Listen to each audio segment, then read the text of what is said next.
Smrityo kramena rasana manasiniyo jitishtan braje tadanuragi jananugami kalam nayeda kilam ityupadesha saram.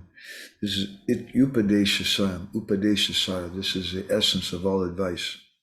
The essence of all advice is that one should utilize one's full time, 24 hours a day, in nicely chanting and remembering the Lord's divine name, transcendental form, qualities, and eternal pastimes, thereby gradually engaging one's tongue and mind. In this way, one should reside in Braj, Goloka Vrindavan Dham, and serve Krishna under the guidance of devotees. One should follow in the footsteps of the Lord's beloved devotees who are deeply attached to his devotional service. I'm just going to read a little bit from Prabhupada's purport. Since the mind may be one's enemy or one's friend, one has to train the mind to become his friend. The Krishna consciousness movement is especially meant for training the mind to be always engaged in Krishna's business. The mind contains hundreds and thousands of impressions, not only of this life, but also of many, many lives of the past. These impressions sometimes come in contact with one another and produce contradictory pictures. In this way, the mind's function can become dangerous for a conditioned soul. Students of psychology are aware of the mind's various psychological changes. That's far out. Anyway, I should have Prabhupada. So I don't know, Sri Yoga Prabhu, did you guys, you angry with me or you have some problems or something? I'm used to people being angry with me. It's not a big surprise. I was trying to figure he's wearing saffron or white or kind of. It's just a shadow. That's right.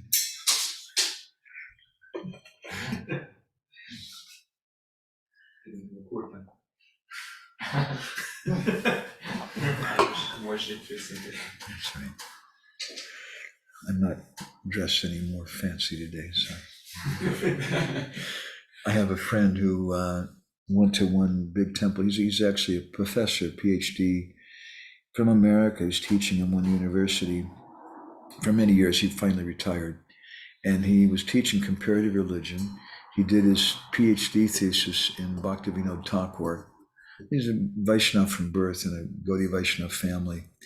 And he went to one big temple in India, and he's a well-known devotee scholar. And they asked him to give a talk, and he showed up wearing pants. And they were really confused. They said, well, you can't sit on the Vyasa-san. He said, that's okay, give me a garbage can.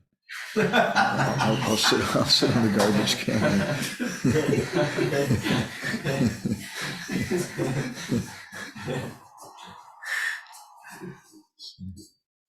You guys want to ask some things, or want me to share some things? Anyway, I'm real happy seeing what you guys are doing here. It's really, really important. Sometimes in bhakti by nature, in the Caitanya Bhagavat, it said that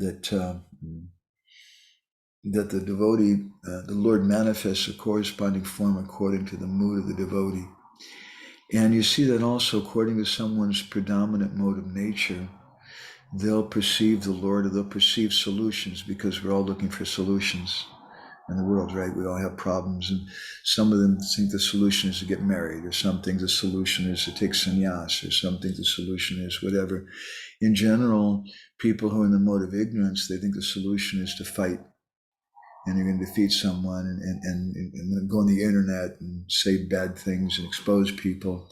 Someone who's in the mode of passion, they think the solution is to make money. And we collect a lot of money. And that's real popular amongst a lot of devotees also. We just have enough money, Prabhu will solve all the problems. That's usually when the problems begin. And if someone's in the mode of goodness, then generally they see the solution as education. We should train people up and if someone's Visuddha Sattva, pure goodness, as a devotee, then they see the solution as the holy name. That the holy name will solve everything. And it's not a surprise in our movement. Our movement's very different. It's a little hard to sometimes understand Krishna consciousness through the lens, the lens that we have today, which is generally through the institution, and we see everything in terms of that. And then we read in Caitanya Charitamrita and things, and it seems really different. because the lens that people are looking through is their own individual bhakti. But because we as individuals in the West don't have bhakti, we're just brand new people, and we're trying to educate people, then we have this other way to see things through the institution. We're trying to train people in a certain way. Was you reading Chaitanya Charitamrita, someone, they meet Mahaprabhu and he embraces him and they start crying and rolling on the ground, and there's no bhakti program. Like that. They're just elevated to this very ecstatic stage right away, or through the association of some devotee. And there's even stories I was thinking about tomorrow, something to speak of, how one elephant once became initiated by Rasikananda Prabhu and was crying in ecstasy. And these, even animals can do things when they come in contact with someone, but that's a very personal, individual thing. And it's an emotional transformation, which we don't generally see. Sometimes we see some really sentimental persons come and they cry and they feel emotional or something, but it's usually sentiment. And usually with us in the beginning, it's more on a mental platform. This is really nice. Yeah, it makes sense. They answered all my questions. Yeah, I'll go with this. I'll do this thing. And that's something. That's not even, that's a long ways from the beginning. Srila Prabhupada, he said in one lecture in Vrindavan, which I often quote, let's see if I can find it easily. I think I can. This Shraddha has to be increased. To be increased. Yeah, there we go. Then when you come to the point of Ruchi, Prabhupada said, Vasudeva Kata Ruchi, that's the beginning. So in one sense, even before Shraddha, we have some mental platform to just, do I like this or not like that? And then we want to come to the point where we get some faith. And mostly that's usually what our temples are really for, is to just get people to have faith. Srila Shiva Ramaraj, we were having prasadam with him the other day, and he was commenting that the multimedia is so powerful in the world today that we need really some really powerful Krishna consciousness to attract the devotees. And Prabhupada speaks of that here. He says that then when we come to the point of Ruchi, Vasudeva Kata Ruchi, that's the beginning. Because Bhaktivinoda says, unless we have that Ruchi, you can't practice bhakti. And even he says that Shraddha is not the basis. Someone may have faith. And over the years, you guys have been devotees, you've probably seen sometimes people join the temple or they start coming to your program and maybe even they start chanting, they have some faith, but then after a while they leave. And why is it, if they have faith, do they leave? If faith is so all important? Faith is important, but they also need to have ruchi, some taste. And if there's no taste there, then you can't continue it. And our acharyas have described even that ruchi is even there in gyan and karma. There's some little ruchi in Vishwanath Chakravarti Thakur in one purport in the Jiva Goswami in the 6th canto explains that in gyan and in karma, sometimes they're chanting some mantras and the holy name is there, or Krishna's name is there, something, and there's some ruchi, some taste in that. So there has to be some taste in whatever we do, otherwise we can't progress. So Prabhupada went on and he said, at the present moment, there is no ruchi, no taste. Vasudeva Kata Ruchi. There's so many exalted persons, but they have no ruchi. They have no taste. They've lost all taste. Vasudeva Kata Ruchi. There are two faults. Either people could not preach properly so that they could not create taste in the people in general. It's not the fault of the people in general, it's the fault of the so-called preachers. And so many times when we used to do book distribution, I don't want to go to that part of town. Those people are really bad, I don't want to go to that city or whatever. We want to go to some other places, more young people and more liberal, it's easier or something. I don't want to go to the business people. And sometimes we think, these people are just bad, they're just nonsense. And but Prabhupada is saying here, it's not the fault of the people, it's the fault of the preachers. And he says this powerful thing, because they could not create taste. In other words, that's the real duty of the preacher, is to create taste, not just to do some intellectual jugglery where we convince somebody of something. Therefore, we say tarko apratista, that argument is not conclusive. And there's a story sometimes we tell about one big pundit from South India who once came to West Bengal, and wherever he would go, he would challenge people to debate, argue with him and defeat them, and then make them into his followers. So he went there and he challenged, I want the biggest pundit you have here. So they brought their pundit, and a big crowd of people gathered around them, simple Bengali villagers. And the two pundits were speaking in Sanskrit. And the common people who were there couldn't understand what they were saying. And you see in a debate, whoever goes first has a disadvantage. It gives some opening for the other person. But at the same time, generally in speaking, you let the senior person go first. So they were both acting like they were cultured and speaking in Sanskrit. And they're saying, sir, you're very senior. You should go first. No, I insist. You should go first. And they're speaking in Sanskrit, going back and forth like this. And finally, the Bengali fellow said, okay, I'll start. Do you know how to say the words, I don't know, in Bengali? And the other fellow said, Ami jani na, which means I don't know in Bengali. As soon as the villagers heard him say, Ami jani na, I don't know, and they started cheering, and they picked up their Bengali fellow. He won the debate, right? So what's the value of your debate?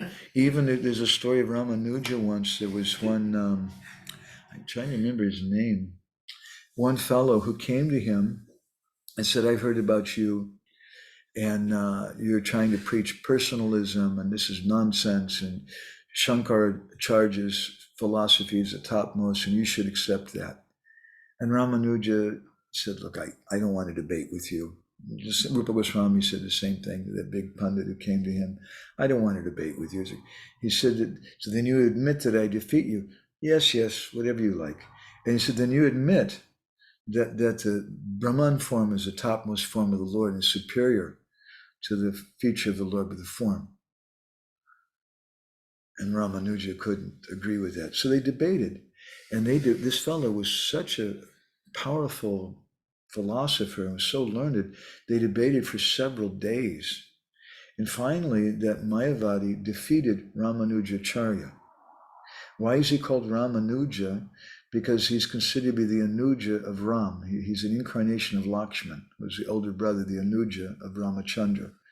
He's Vishnu Tattva, and to this day, in many Sri Vaishnava temples I've seen, they'll put a tulsi garland around the deity of Ramanuja. And he was defeated by this person who later became known as Gyanamurti. I remember his name now. And so Ramanuja was feeling a bit bummed out. You can imagine you're out on book distribution or something, and you meet someone who's an impersonalist and they defeat you. So he went and he prayed to the deity in the temple there, Lord Vardaraj, and he did his business that night and took rest.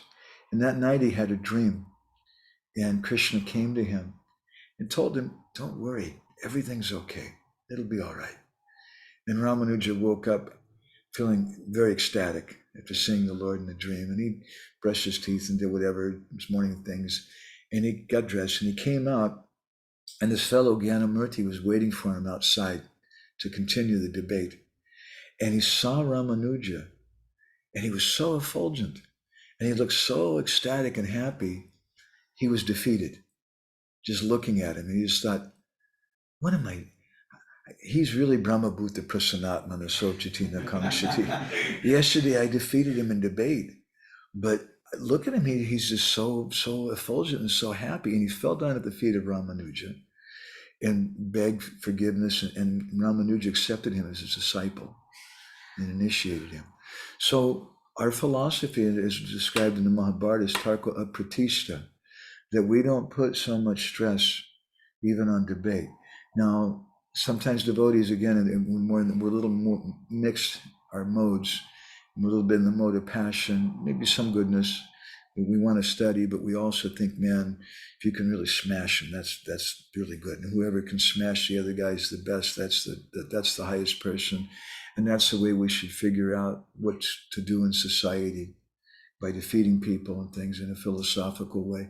But who cares? Even Ramanuja was defeated in debate at one point, not ultimately, of course, by this Gyanamurti. So what's the value of it? Therefore, Tarko Apratishta, it's not something we want to focus on so much. And we have to remember what our purpose is. And that's one thing I always liked about preaching, because you're very, very focused. When you start working with the accounts in the temple or something, then you go to the temple president, Prabhu, we really have a problem. There's not enough money. You got to tell those guys, that they need to do more collecting and not as many books or something. They'll say something like that. We need to raise more donations or whatever. They'll see a solution like that.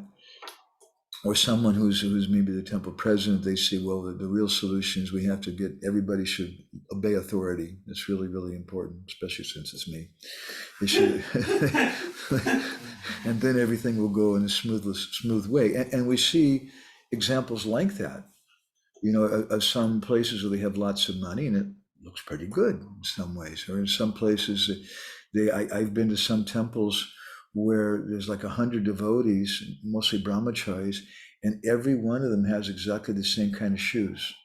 Not the same size, but they put their initials on it. They all have the same shoes, the same colored dye, same coat, dhoti and kurta, and even the grihastas have the same kind of neck beads and the same kind of kurta and everything. And that's what some people appreciate, and it looks nice when you see something like that and everybody dances and choreography like that and things. That's a nice thing by some perspective. And then maybe you go to some, I've also seen brahmacharis going out for Harinam, and they've got one green sock on and one blue sock on, and some kurta that they just pulled up the bottom of the shelf and it's all completely wrinkled and whatever, and they just look like some kind of crazy person, but they're really, really blissful going out on Harinam. So it depends on the devotee's perspective. And it's nice in our tradition, we hear stories generally about communities and about small personal sanghas of devotees who are intimate and who are like-minded. And because of that, there's not so much criticism, there's not so much complaints and things. That's why we have a lot more conflict and things in our society, because in one sense, it's not really natural what we're doing. What's really natural is, in one sense, is what you were doing in high school, whatever, and that is you had your group of friends who all hang out because you're all geeks and you like computer stuff, or you like sports, you like football or whatever. You had your little group of people, and you didn't like the jocks, maybe if you're a geek, or that's what we used to call the sports guys, or you didn't like the geeks or whatever. You had your particular group, and in one sense that's natural, and Prabhupada even writes that. You'd be shocked to hear there's one letter Satsvarup Maharaj wrote to Prabhupada and told him that there's some black-body devotees who want to start their own temple separate from us, with just like black-body persons. And Prabhupada wrote back, so that's a good idea. Said birds of a feather flock together. And Prabhupada wrote a similar thing to Jamuna. She wanted to open a temple with just ladies. And Prabhupada said, yes, very good. You do like that. Prabhupada's desire was to spread Krishna consciousness like anything. And he used the institution as a tool. But sometimes it's hard for us to see things, and we just see everything in terms of the institution. And the institution is an aspect, not the aspect, not everything. It's an aspect of Srila Prabhupada's movement. And it's important, as we often say about the box and the gift inside, you need to have a good box for things. We want to take care of the box. But we have to understand it's only one aspect of it. And some people won't be able to join the temple. We were staying, I don't know where it was, somewhere here in Budapest with Krishna Kun's mother. And there's one part of the town there we used to walk by, and there's a lot of street people. living on the street there, and they come up and ask you for money and whatever. And I was saying, and I was thinking, wow, somebody should be coming and preaching to these guys, because they look really depressed, and they could become really ecstatic, and they could be chanting and dancing, but maybe the temple authorities might not be very excited. Tri Yoga Prabhu shows up with a whole bunch of 10 guys who haven't taken a bath in 2 months. All run clothes. They may not appreciate him, but Krishna might appreciate him so much. You'll see how many persons he made into devotees. So they may not fit into our temple, because also we want to preach especially to high-class people, and we want to have a good front for the public. But we can't forget that Prabhupada's mission is for everyone. That's what Caitanya Mahaprabhu wanted. And as preachers, it's really, really important that we remember that. And I want to continue reading this thing. Prabhupada, it's a beautiful lecture. He says that, so it's not the fault of the people when they're not interested, it's the fault of the devotees because they couldn't create taste. And Prabhupada said, because they could not create taste, they wanted to take the place of Krishna. That was their purpose. Imitation Krishna, imitation God, that will not do. Now, you're preaching, you may feel a little offended. I'm not trying to take Krishna's position. That's not true. That's really mean, right? That's what really Krishna's thinking. I'm not doing that. But if we think very deeply what Prabhupada's talking about, yes, because we're trying to enjoy the fruit of it. We're trying to go out there. I have one friend, I know I made at least 3 devotees. And he married all 3 of them at different times, ladies. So it's very possible that his preaching was some motivation for himself. And I've seen a number of preachers like that. They go on and they just, especially like to preach to pretty girls, is something that's our personal motivation. But we should go out and we just want to serve Krishna and please Krishna. We want to please the people. As Prabhupada said in this lecture in Hong Kong that we often quote, our only business is to make people happy. We have no other business. That's our only business. So that means everyone. And to make people happy, the only way we can do that is if we're giving them really Krishna.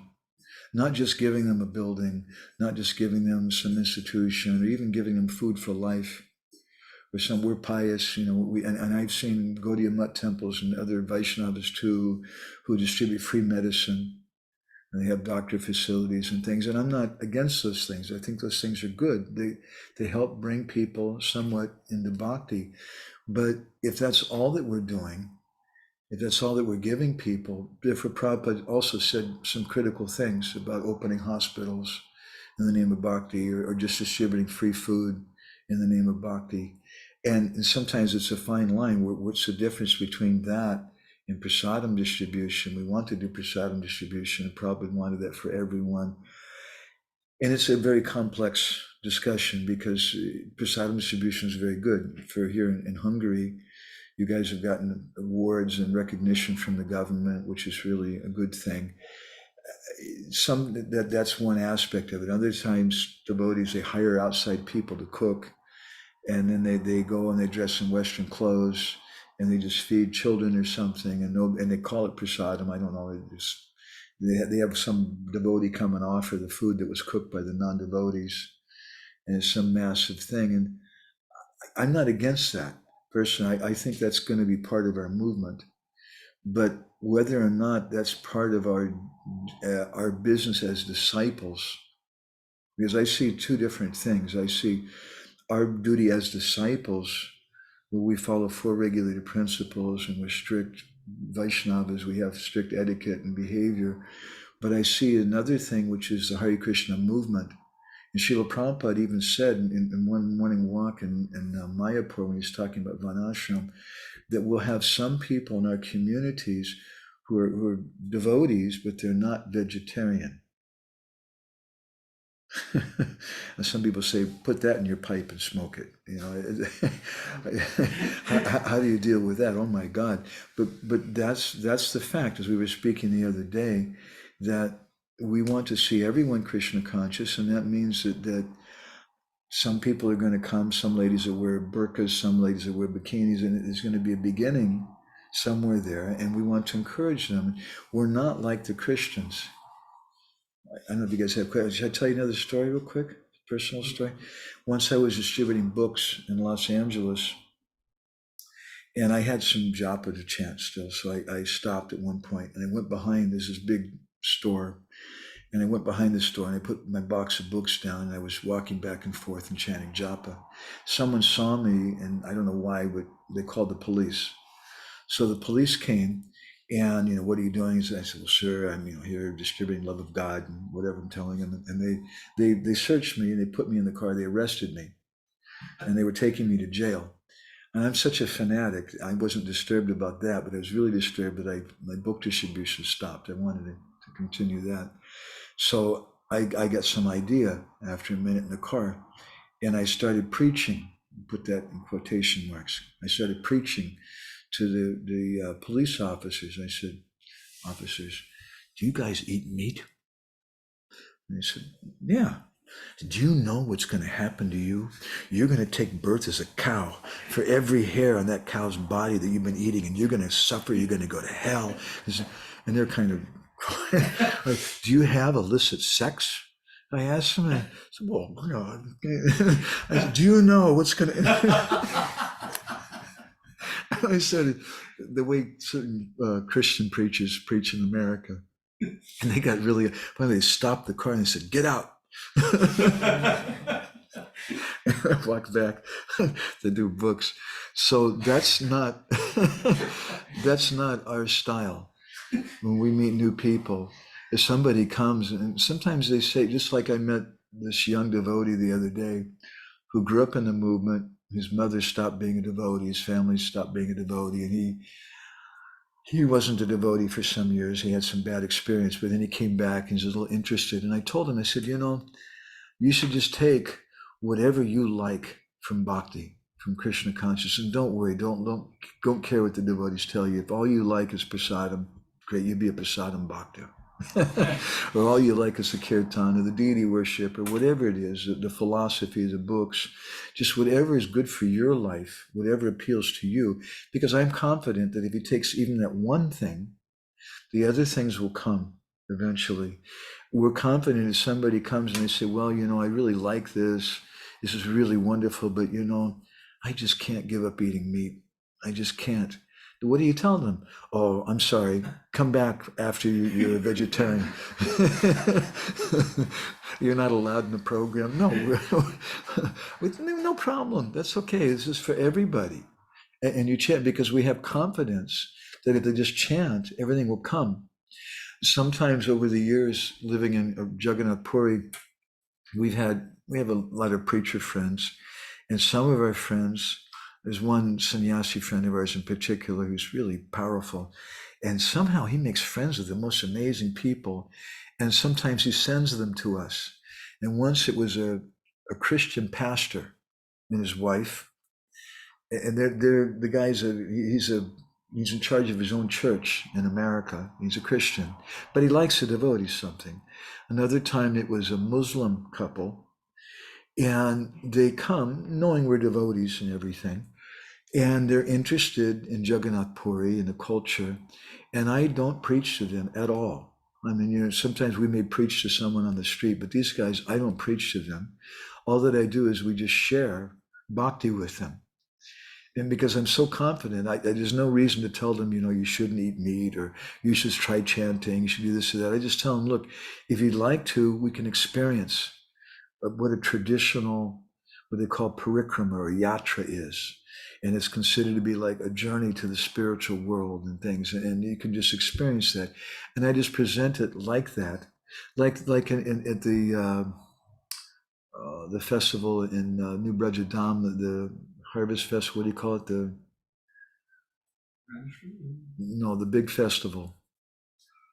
Oh, this the Buchu, yeah. They have the reality tent, and I was doing service, I think a couple of years in the reality tent. I really like that, and there's a long queue. outside of people. I think they even pay a little money or something, and they pay money to have them put on tilak and wear a dhoti and just, and people are so interested in that. And I really, really liked that concept. That's, you don't have to preach to people. You just check it out and just see for this experience. And because then we know if they experience that and they get some taste, then they're going to want to take to Krishna consciousness. But that's what we want to give them, is some taste. And if we can't create taste in it, the reason is because we're trying to enjoy it ourselves. Like my friend who made 3 devotees and married all 3 of them. Not at all the same time.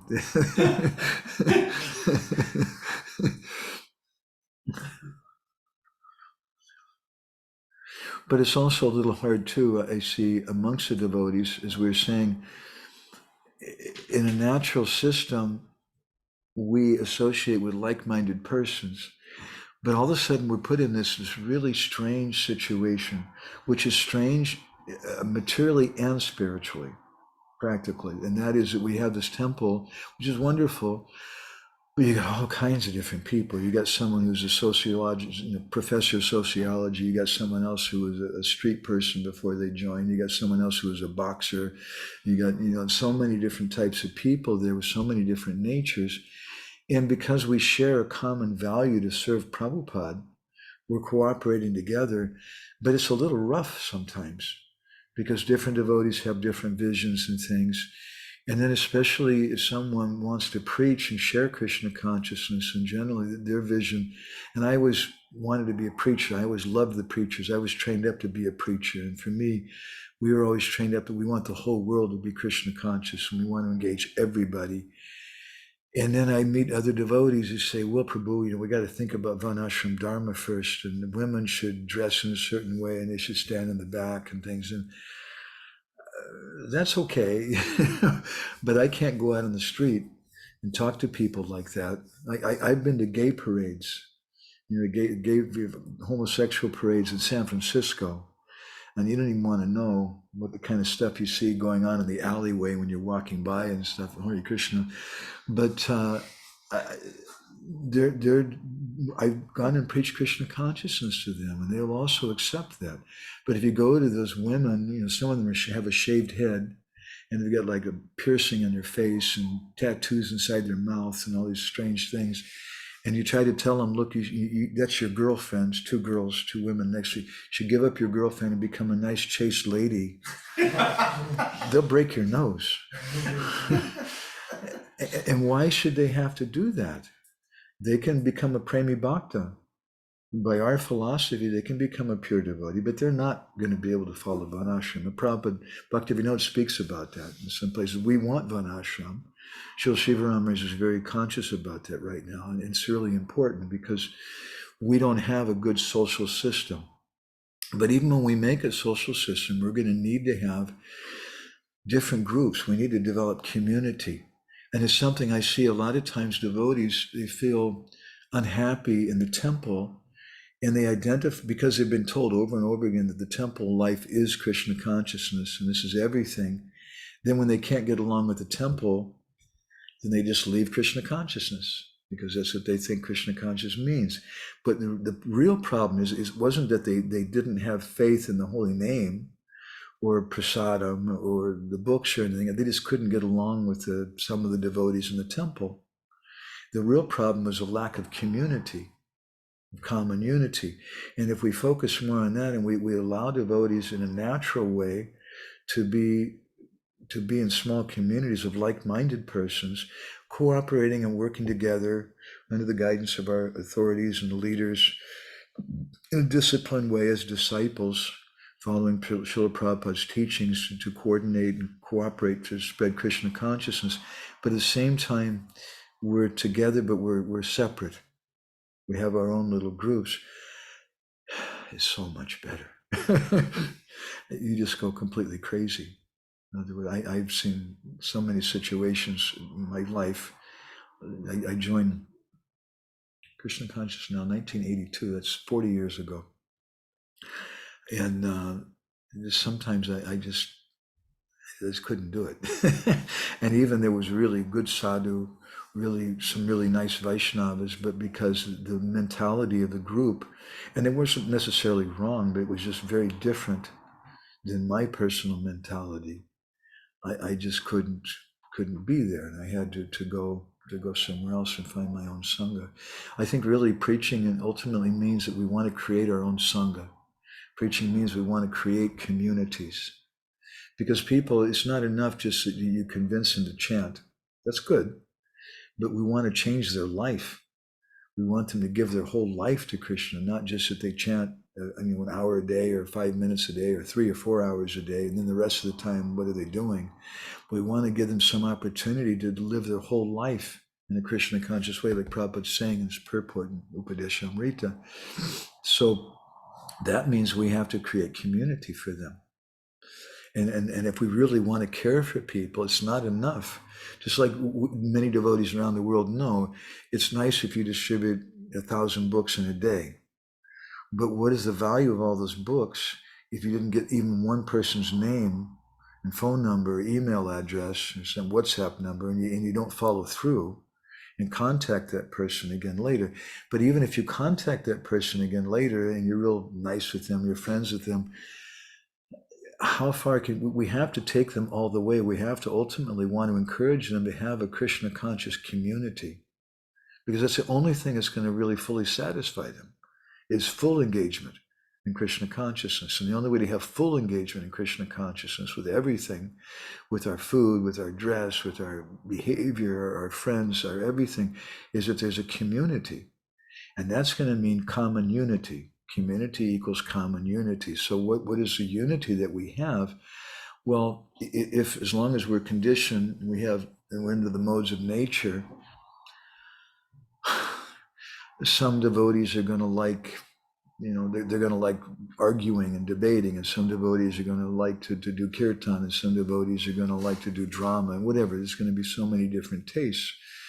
It's natural. So while we have those modes of nature, that's Varnashram Dharma. It means we have to learn to create community. We want devotee community. So I thought you guys were going to ask questions or say some things. I'm just filling in the air, saying so many things. What do you think, David? Yeah. What came through first, and I would really like to hear more about that, is that we as preachers, our duty is to give taste to who we preach to.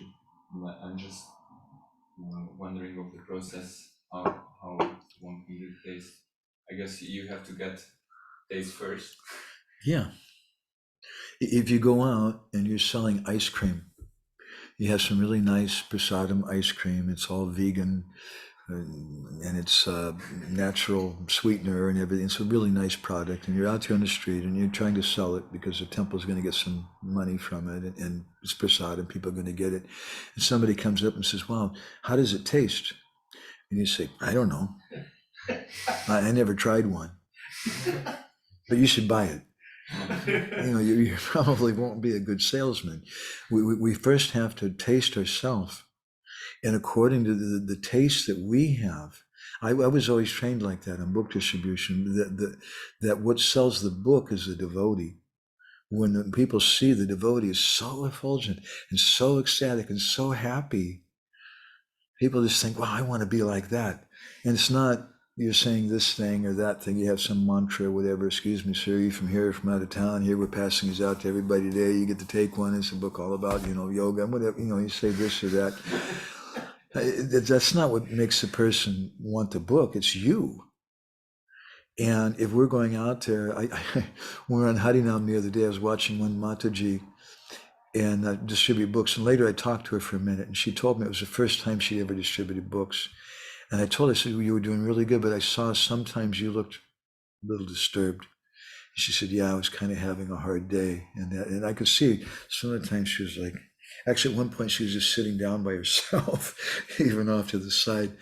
And it's like that sometimes when we go out, we're kind of in the modes or something, and we're not very inspired. But when we're like that, it's very, very hard to spread Krishna consciousness. Once there's a story of a Christian preacher who would give the Sunday lecture every Sunday at the church. And he had to travel somewhere one Sunday, so he couldn't give the talk. So he called for the assistant preacher and told him, so tomorrow you'll give the talk. He said, well, I've never done it before.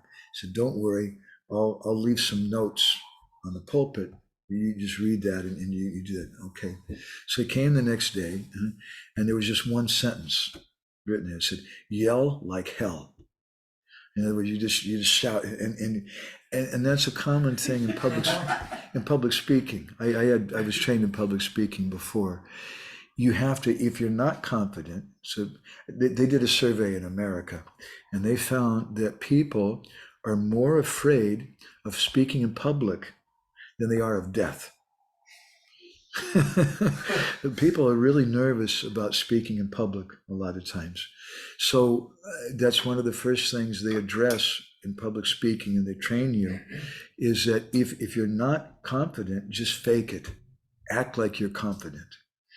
And sometimes we may do that too, and that's another sad story.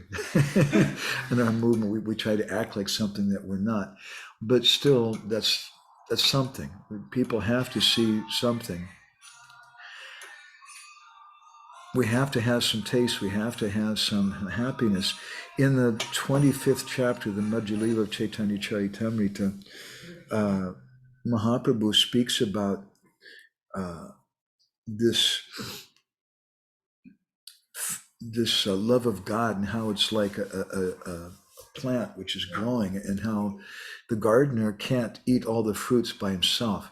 And the duty of the gardener, he has to eat the fruits first, and then he shares the fruits with other people.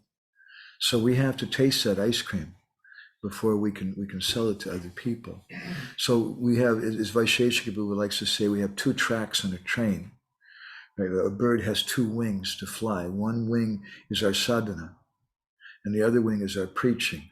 Where Vaisheshika puts it another way, he says, you have, our preaching means you have a glass which is empty, and you fill it up with water, and you just keep pouring. And then the water starts overflowing. And that overflowing water, that's our preaching. So we have to fill up our pot, and we have to be fully satisfied. Otherwise, we can't do it. And we've all experienced that, at least I have in the past. I'm such a bad person. On Harinam or something, you just get out there kind of like, oh my God, what am I doing? Am I going to see some of my old friends and look crazy? Like, devotees are thinking so many things sometimes. Wow, she looks really pretty, Wow, I wouldn't mind having some of that ice cream over there. We're just kind of spacing out, looking at different things. Our senses are attracted by so many things.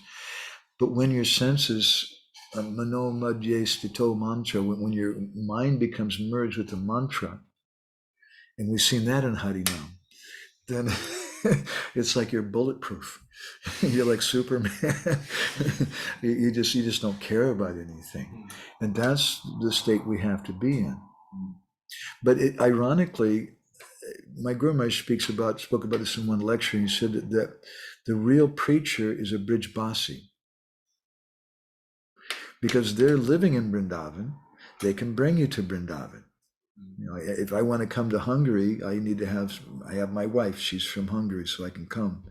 You need to have some connection with it. So the real preacher is a Brijbasi, someone who has that taste.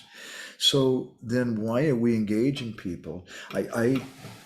Before I joined, I was a street musician traveling in America, and I was looking for spiritual life, something. I was a vegetarian, and I met the devotees, and I liked it, and I started chanting japa, but I wasn't interested in living in the temple. I was living in a cave.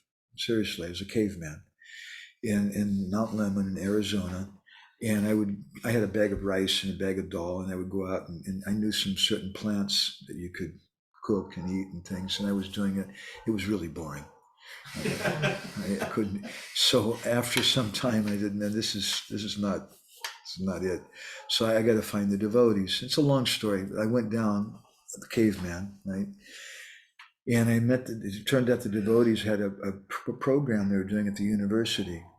And they were all with hats on and disguised. And it was a festival of India. And they were just promoting vegetarianism and Bhagavad Gita and some general things, but not Hare Krishna externally. And I went up to, I said, hey, I know who you guys are. And they gave me a plate of prasadam, and it was nice. And then after a few minutes, one of the devotees, Charu Prabhu, who's now in Utah, I helped him start the center there. He came over to me with a box of Bhagavad Gitas and said, here, go distribute these. And to the caveman, right? I don't know anything, and I did. I started giving out the books to different people and that. So someone could say, you can't do that. He might say something wrong. It's not that he might say something wrong. It's guaranteed he'll say something wrong. It's promise. But we're engaging that person. And by his engaging me like that, that was a lot of mercy on me. And although I was distributing the books, the benefit was really coming to me. I was trying to give books, even people wouldn't take, but still I'm trying to do that. That's a great blessing. So Srila Prabhupada, a real preacher, a real preacher is a Brijbasi, but we're kind of jump starting the car, or just like if you have a tube well, you pump the water. Sometimes we grew up in one of the first places I was living as a boy. Our house had no running water. We had this old house and had a tea well, and you could pump it all day long and not one drop would come out. You had to do what we call in America priming the well. You take some water in a cup and you pour it inside, and it goes down, and it gets this little cup there, and it fills it up and it makes it go down, and then water comes out. So you put water in to get water out. So in the same way, sometimes that's our kind of preaching. And it's really a blessing on us. And we're not real preachers, but we're just going out there and we're getting some great blessing.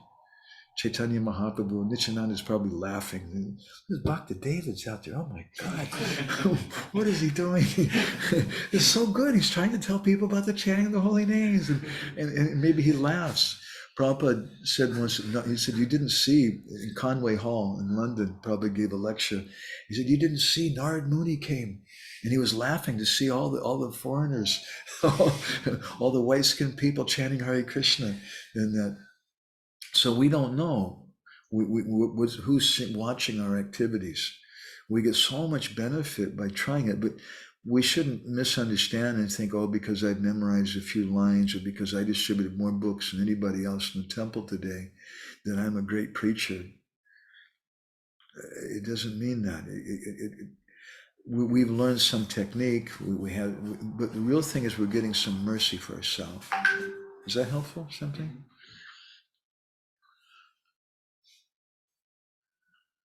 Oh, it's Krishnananda. All right. I'm just remembering one devotee. His name is Benda. They all know very well. He's a very simple guy, but very I like his in a good way, simple, and big heart. And but he have a not easy background, and he joined the temple. And when he go out distributing books, he don't know what he said for the people, and he first be some Sankirtan devotees teaching him some tips, what he say, some mantras, but it's not working for him. And one lady coming, and he just tried these mantras, but it's nothing working. And the lady said, no, I'm not interested in this book. And then with full conviction said, but Madame, Krishna said, hogy van, hogy a cápa, hogy én vagyok? I am amongst the fish, I'm the shark. but he said this like full heart. She's like, okay. and the lady said, oh, okay.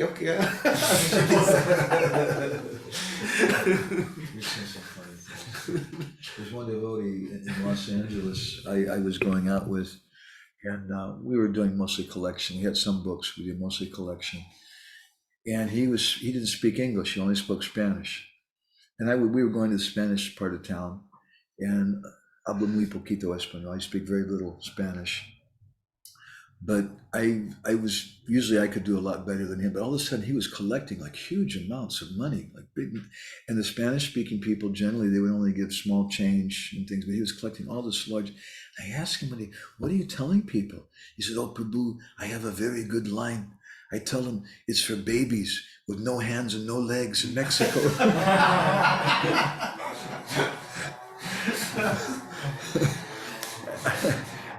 and of course, we wouldn't encourage that. People to speak like that. But that was, and I don't even know if he's still practicing anything either, but he did something for Krishna. I have another friend who would go up to people and he would tell them, we've been out here since 4 o'clock this morning, Samsara Davanana Lida Loka Chana, and here's a picture of my spiritual master, and you should take this, and people would buy the book. The guy was completely crazy, People would ask him sometimes, they'd say, are you a Hare Krishna? In like an angry kind of thing, and he'd say, I don't know. Have you ever met a Hare Krishna, Krishna, Krishna, Hare Hare, Hare Ram, Ram, Ram, Hare Hare? I once met someone who was a Hare Krishna, Krishna, Krishna, Hare Hare, Hare Ram, Ram. Have you ever met a Hare Krishna, Krishna? And he would just keep going on like that until they would punch him in the nose or walk away. It's an individual thing, but we can only share what we appreciate about Krishna. And therefore we see sometimes when our view of the movement is the most important thing is money and management and organization, which are important, they're needed. But if that's our vision, that's the most important thing, then we attract other people like that. And we put out, just like you put out bait to capture a certain animal, you put out some cheese for a mouse or some peanut butter for a squirrel, I don't know, whatever. You put out different things to catch different types of animals. They're going to put out a kind of bait for that kind of, it's going to attract that kind of persons who like management and like money and things like that. And we'll have a movement like that. But our movement should be so broad that Nityananda Prabhu, he saved that thief that wanted to kill him and take his jewelry and things. And when that thief became a devotee, Nityananda said, now you go and preach to the thieves. And that's what it should be. We want to encourage everyone to go and speak to their community where they came from.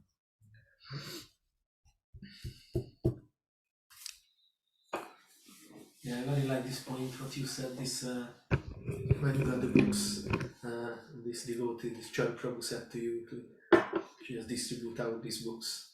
And this point, we need to engage with the people, that's it, like engage to doing some service, because we just talk to them, but not this is the point. And we also experience this when we are preaching, when we start to give some service to somebody, they are like start to fly up. People can relate to that too. We used to, one thing I used to do in America, I mean, if you've heard of the Grateful Dead, you haven't missed anything if you haven't. I'm sorry? It just coming to my mind in the morning. I'm sorry. I don't know anything about them, just came to me. Anyway, we used to go to Grateful Dead concerts. You can tell how old I am. They've all died and the band's long. We used to go to Grateful Dead concerts with a van and 3 or 4 devotees, and we would have a big pot of khichdi, and we distribute prasadam, and we do sit down and do bhajan, and somebody would go out and do some books. And we found right away the best thing, you got to grab, hey man, we need some help to distribute some food. Can you help us? Oh yeah. And the people like that. They're excited. They want to be helpful. It's so important to try to engage them somehow in Christian service. The Prabhupada tells the famous story about the bum who came in with the toilet paper and he donated them. Prabhupada said he's doing service. So sometimes in the temple, the authorities, what is that, man? Somebody's bringing toilet paper. We want somebody who's going to bring money. What is this toilet paper business? But if we want the whole world to be Krishna conscious, and just imagine if we went out in Harinam and the storekeepers came out, 1 or 2 storekeepers came out and they knew the mantra and they started jumping up and down and chanting with you. And then you go a little further and there's some street people and they start chanting and they know the whole mantra and they're jumping up and down and chanting. And that's what it should be like. And the devotees in our movement were initiated disciples. And that's a little different than the movement. And we've accepted guru and we accept certain vows and we have a strict life. And we're going to live in a different way. We're meant to facilitate the movement, but we shouldn't stifle the movement. Sometimes we think we are the movement. One devotee told me, I was speaking with him recently about this principle. Actually, I suggested to him that if you want to see where someone's at, if you want to figure out where a devotee's at, start talking to them about Prabhupada's desire that the whole world be Krishna conscious. And how do you think that's going to happen? And what will it be like? And just see. And he told me, he said, we used to think like that. He said, but our vision was there's going to be an ISKCON temple, like on every corner. And that was how the whole world was going to be Krishna conscious. And maybe that's what will happen. I kind of doubt that.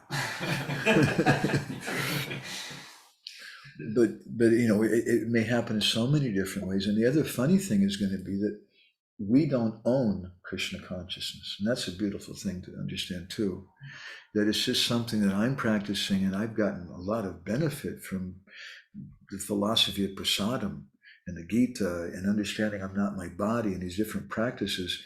And someone else may be struck by a different aspect of it and they want to adopt it in their life, and I don't own it. And they have the right to take it, and maybe they're going to use it in a little different way. And what if you're walking down the street past one of these churches that I see on a Sunday, you're going past it and you hear them, oh my God, they're chanting Hare Krishna inside. And you go in there and they have this big organ in there and they're singing, you know, Hare Krishna, Hare Krishna. And they're chanting the Maha Mantra, the whole people. Wow, how would you feel? You'd feel so ecstatic. But then they have the crucifix of Christ and then they read the Bible. Maybe they say, we don't like the GBC. We only like Prabhupada. But how would you feel? You'd feel so, wow, this is ecstatic.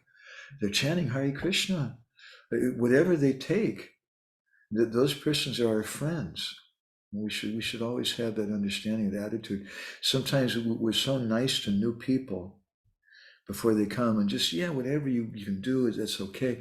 And then we get them to come and you just come and stay with us in the weekend in the temple or something. And they move into the temple. And then it's like, oh my God, what are you eating with that hand for? And you know, you didn't come for the class this morning, what's going on? And all of a sudden, you know, before we were so accepting, whatever, it's no problem, it's okay. But then you move into the temple and it's like, oh my God, it's a difficult thing. I was really appreciating your desire to have kind of a halfway house thing, like they do in Gainesville in America, like they do in many places.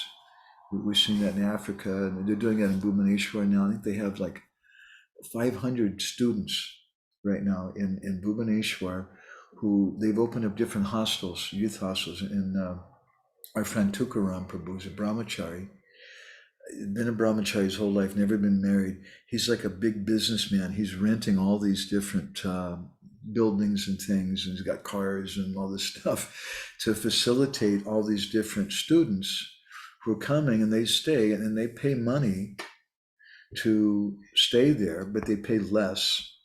And they understand if they're going to stay there, they have to chant 6 rounds a day. I think he makes them chant. And or I don't know, 4 or 8 or something, it's a lesser number. And they have to read Bhagavad Gita every day, a little bit as a class, and they take prasadam. And then they go to school and they do their normal thing. And most of them don't become devotees. And he has a little trouble with the temple because the temple is telling him, look, this is not working. He's got 500 people chanting Hare Krishna. It's not working. That's what they tell him. It's not working because they're not moving into the temple. That's their idea. But what's happening is they're coming to understand something about Krishna consciousness, and they're practicing it in their life. And maybe not all of them continue like that, but some of them have just become friends of Krishna. They remember, yeah, I remember when I was young, I stayed in that youth hostel and you guys were really good to me. They'll be friends. Some of them will go on to chant 1 round a day the rest of their life or whatever, and they won't move into the temple, but they'll be somewhat devotees. And unless we start broadening our perspective like that, encouraging those kind of people, how the whole world is going to become Krishna conscious? When I was a caveman, right? And I came down and they gave me the books and stuff. And then Madhua Prabhu was in charge of the Festival of India to this day in North America, Prabhupada's disciple. He told me, he said, why don't you come and travel with us and do festivals? And, well, that sounds really cool, you know. Yeah, so I get in the car, the big truck with him, with all the festival equipment. And we're driving to Los Angeles, and he says, wait till you move into the Bhakti program and shave your head. You're really going to like it. And I was kind of, oh my God. but I couldn't say no to him. And I ended up doing it. But when I went there, I remember I wanted to find some people who were like me. I didn't want to the devotees were a little strange. They were nice, but they just seemed too pure and too different to me. And I was looking forward to finding someone who also maybe liked to watch television or had some hair and we're talking about some mundane things. I was looking for somebody like that. So we should understand that there's a lot of people out there who have become Krishna conscious. If someone is only halfway Krishna conscious, encourages them, and they see that, they feel encouraged. Well, he's halfway Krishna conscious. I can also do that. And then what they don't know is when they start practicing and that medicine goes in, it's going to act. That's we really need to broaden our perspective. I thought you guys had questions or something to you, Prabhu. We have a big problem. I think it's the whole team. We can't manage sadhana and preaching. Yeah. You're not the only one. I don't want to say names, but I could list practically every sannyasi in our movement who travels and preaches. And I know, because when you do a home program, it can't start until 6 or 7 o'clock at night, because by the time people get off work and they come, and you really want to do a home program because it's really sweet and intimate and they feel comfortable there. So you start at 7 o'clock. They really come about 7:30 or something. And then you get things going and you finish about 8:30, and then you have prasadam, and then you talk to people, and then some people talk more, and you finish about 11 o'clock or something, and you go back to, it's maybe 1 o'clock in the morning or something when you take rest. And you can get up from Mangalartik. Maybe you can. You're 25 years old or something. I can't hardly do that anymore. And if you do, you're just finished for the next day. Tamal Krishna Maharaj used to make a policy. He would just sleep for 6 hours. If it was 1 o'clock in the morning, he took rest, he'd sleep till 7 o'clock in the morning. And he's a big, famous sannyasi, ISKCON guru. He would just sleep that much. And I know sannyasis who sometimes, I don't mention names, but very prominent ISKCON sannyasi gurus who sleep sometimes 12 hours after they've been traveling a lot or something. It's just human. Although we hear about Srila Prabhupada and how he was going without sleep, and that's very exalted, and we appreciate it, but it's not just that if you sleep less, it means you're a great devotee. And that's part of our sadhana or something. We need to have enough rest. So in that kind of case, and we need to be careful and have good japa, and have some time for reading, and have some time for hearing and chanting with the devotees. And I find different devotees have different types of needs. For me, my grandma used to say that if you don't do any other sadhana every day, you should hear Srimad Bhagavatam. You should have some philosophy, some Krishna conscious discussion. In the Bhagavatam, my favorite verse, 11.330, says, Parasprana Katanam Pavanam Bhagavad Yasa, that we should learn how to associate with devotees by coming together and discussing Krishna consciousness. And by doing that, it gives us inspiration. Maybe it's not the morning program. Maybe we're getting up late, but we should think about bhakti every day in a practical way, not just a one-dimensional kind of thing of reading a book. What is the difference between reading a book and having a discussion about Krishna consciousness? It's like the difference between japa and kirtan. A lot of devotees fall asleep during japa, but I don't see very many devotees who fall asleep during kirtan. Kirtan's really exciting and like that. And similarly, when we read by ourselves, it's kind of nice, but when we're interacting, there's paraspara, there's back and forth and discussions, that's so much more inspiring. In Los Angeles, when I was preaching in different ways, I was doing books. We were also, I at one point I was a bhakta leader, another point I was like the temple preacher, which meant that I would go and try to find people at the Sunday feast, and be their friend and try to get them to move into the temple and whatever. Those are a different era. my vision at that time was I wanted to encourage to have the temple to have a education program where people could come and stay for a week or something and just learn about bhakti and then go home and take a week off or something, but not have to change their whole life and whatever. So anyway, I experienced different types of things being a preacher when I joined. And we generally had a kind of special program. They treated us like we were the I know, like in the army, the special forces or something, you know. And in the army, you have truck drivers and people who fix the trucks, and you have cooks and nurses and doctors and so many people. You have the guys in the front line, and they're the ones who everybody's supporting. And we devotees could understand that, and we had special prasadam. It was a little more healthy sometimes.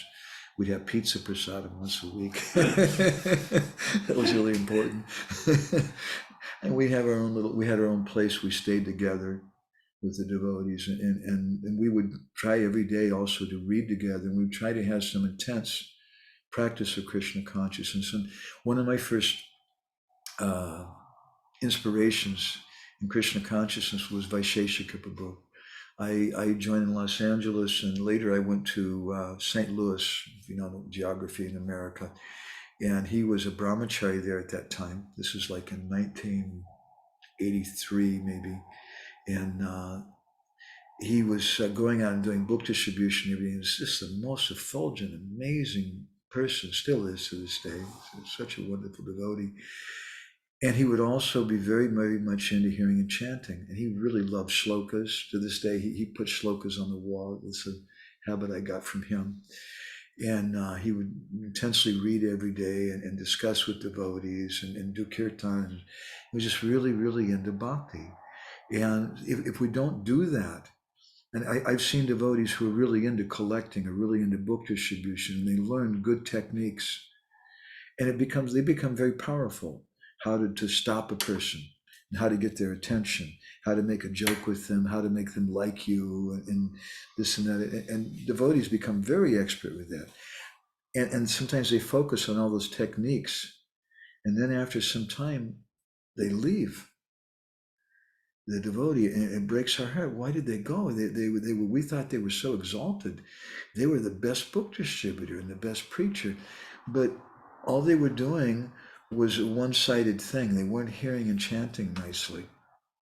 And if we don't hear and chant nicely, and maybe our hearing and chanting is with other people, but we have to hear and chant. We have to have some Krishna consciousness. So it's difficult as preachers to have good sadhana in that, but it's really, really important. Otherwise you're not going to last.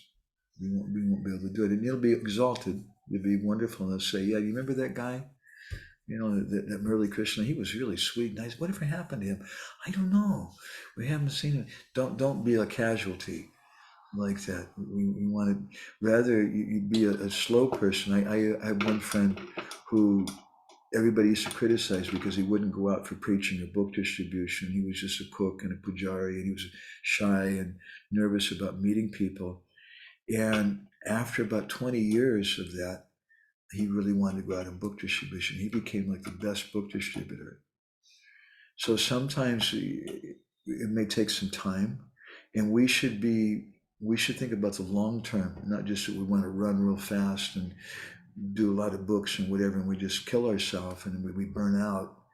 But we want to think in terms of the long run. We have good sadhana and good relationships with the devotees, have good japa. In one of my services in Los Angeles, when I was a bhakta leader, oh boy, I was in charge of taking care of all the visiting guests during Rath Yatra. And we'd have so many sannyasis and devotees coming. And I also had the new bhaktas to take care of.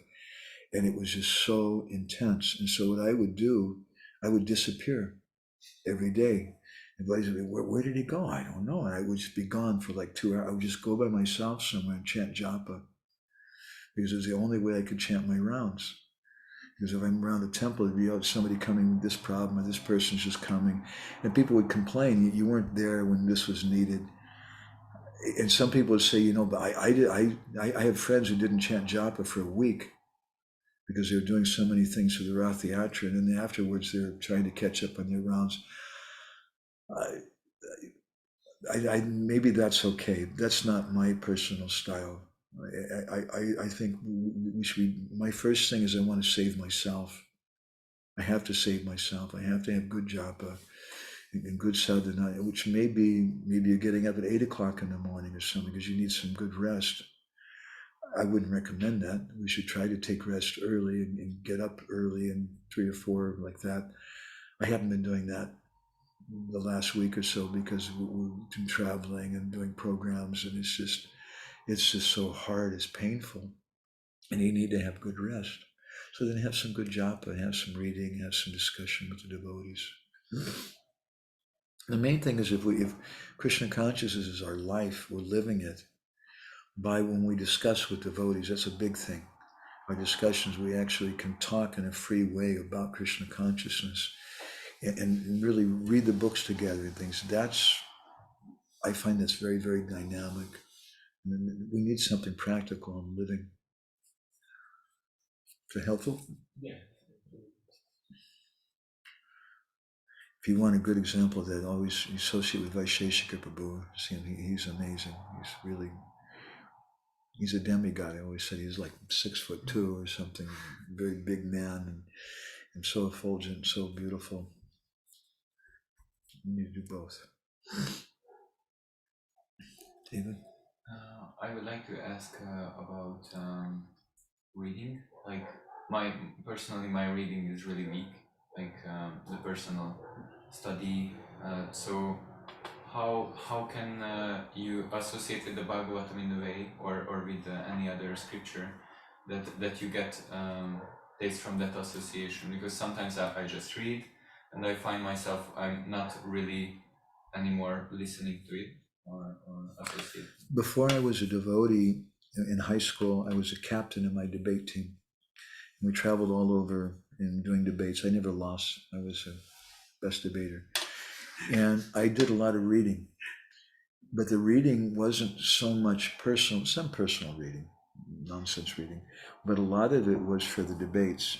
And I had this box of file cards, little cards, on so many different topics that we'd use for the debates. And I would read for the debates, and I would write down some little thing on the cards and keep those there and use that in the debates.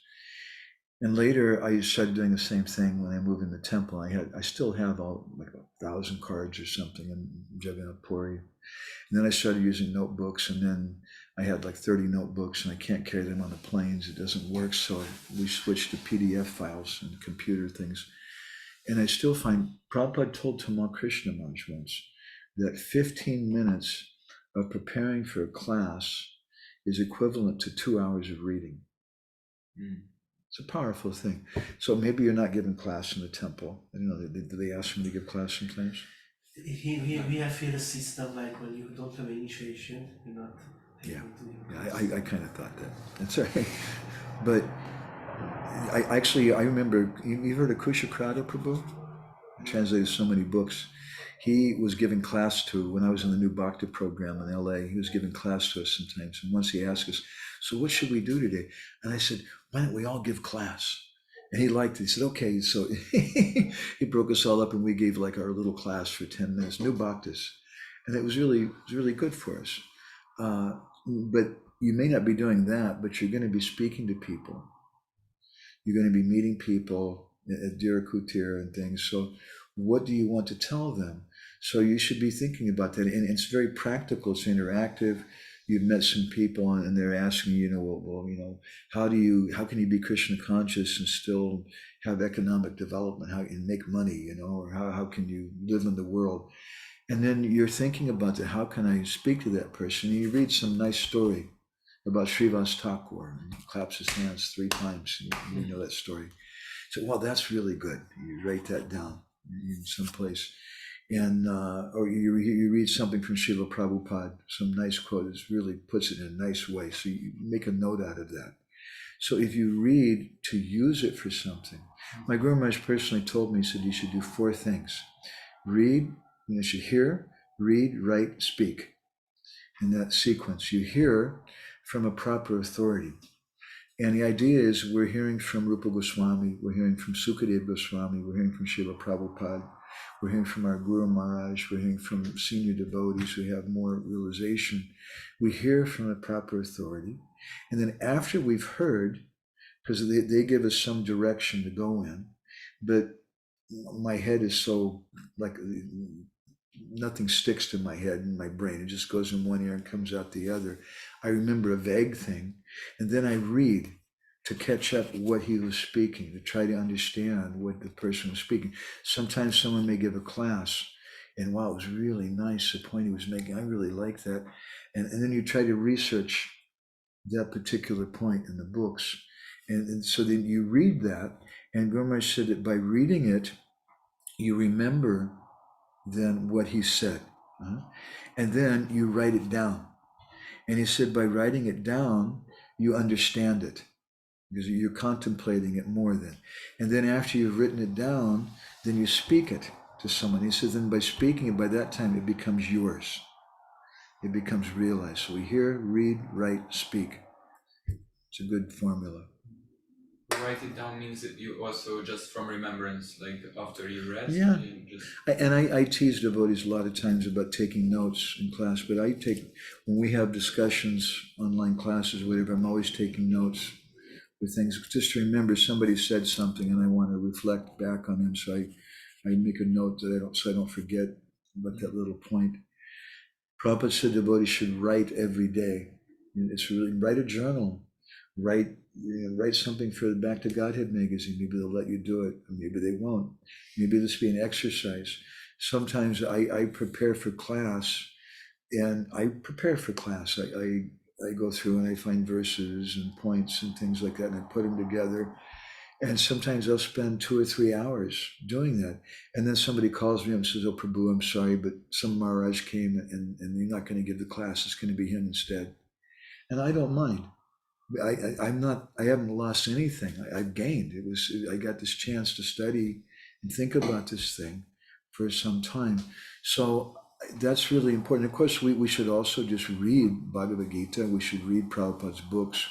We can try to set some time every day, 15 minutes, even an hour or something to read. Prabhupada suggested devotees read 1 hour a day. But I find it's a lot more powerful when we have some utility for it, some purpose for it. I want to learn to speak about animals in Krishna consciousness. I was just thinking about that today, about animals in Krishna consciousness. And we take some different stories and different verses and things and put those together. Then it has some direction for it. It gives us more inspiration. Can I share? Because I really struggled with reading. I like that. You really do what? I really struggled with reading. Mm-hmm. So I even in my childhood, my parents forced me to read, and I hated reading all the time, every time. And I went to a school where I had to learn physics and mathematics. Where you don't have to read so much. You're more into video. Sorry? You're more into video. Yeah, more into video and more into realistic, not literature. And I came to Krishna and this book about books, Krishna consciousness. But and I really struggled with reading for a long time.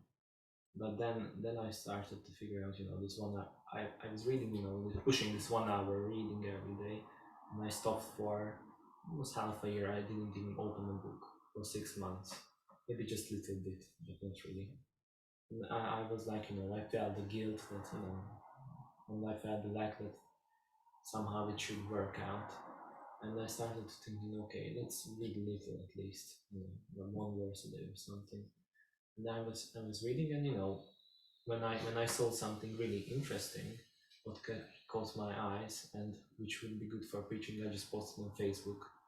So I made a Facebook post with a picture of Prabhupada, and this is how I read now every day. And I really like it this way. Once I gave a class in a temple in India, I won't say where. And after the class, one of the, they call them IYF, ISKCON Youth Forum members, came up to me and said, "Prabhuji, that was really nice, thank you." And he said, "Is it okay if I read Prabhupada's Bhagavad Gita?" I think I was telling you this the other day. And I was shocked. Of course, you should read Prabhupada's Bhagavad Gita. What kind of question is that? And he said, well, my counselor is telling me I'm not allowed to. I said, what?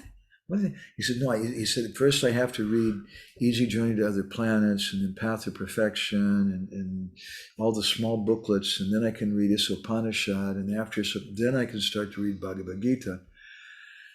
And I told him, well, okay, if you want to study the books in a systematic kind of way, that may be your system. That's okay, but you should just read, and whatever you're attracted by reading.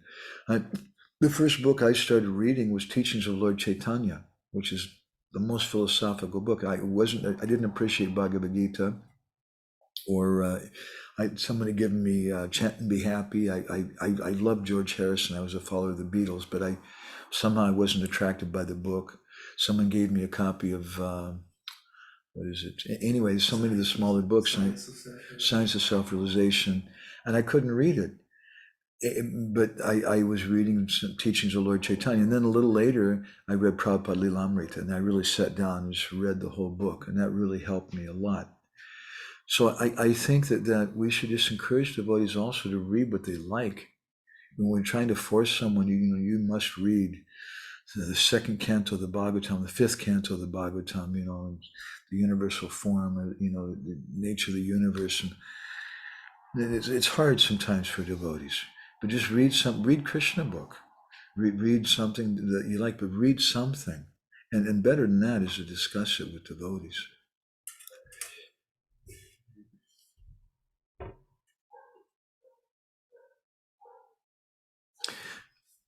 Do you guys find it difficult sometimes? Some difference between yourself and the preacher and the devotees in the temple? Sometimes. There's some friction like that. Yeah. I live with two Sankirtan devotees, and one of them is like really always emphasizing, like the preaching team is not going to Mangalarati, and just creating a barrier even more, just meditating on this topic. And I don't even reflect so much, because it just, it's during the day, he's going out to Sankirtan, and we are just having a snap conversation, that's very quick. And sometimes, he's just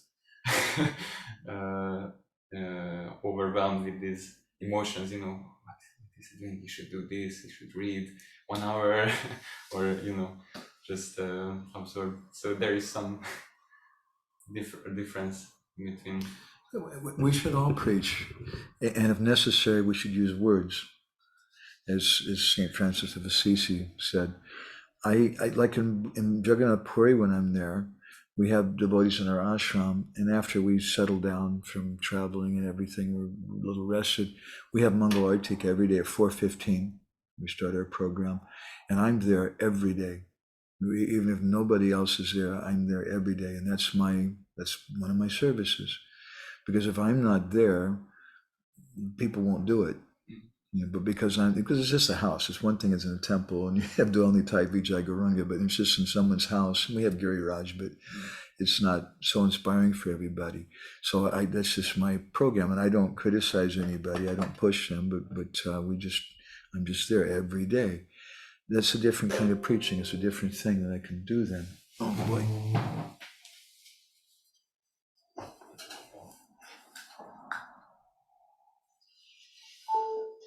Okay. Troubles.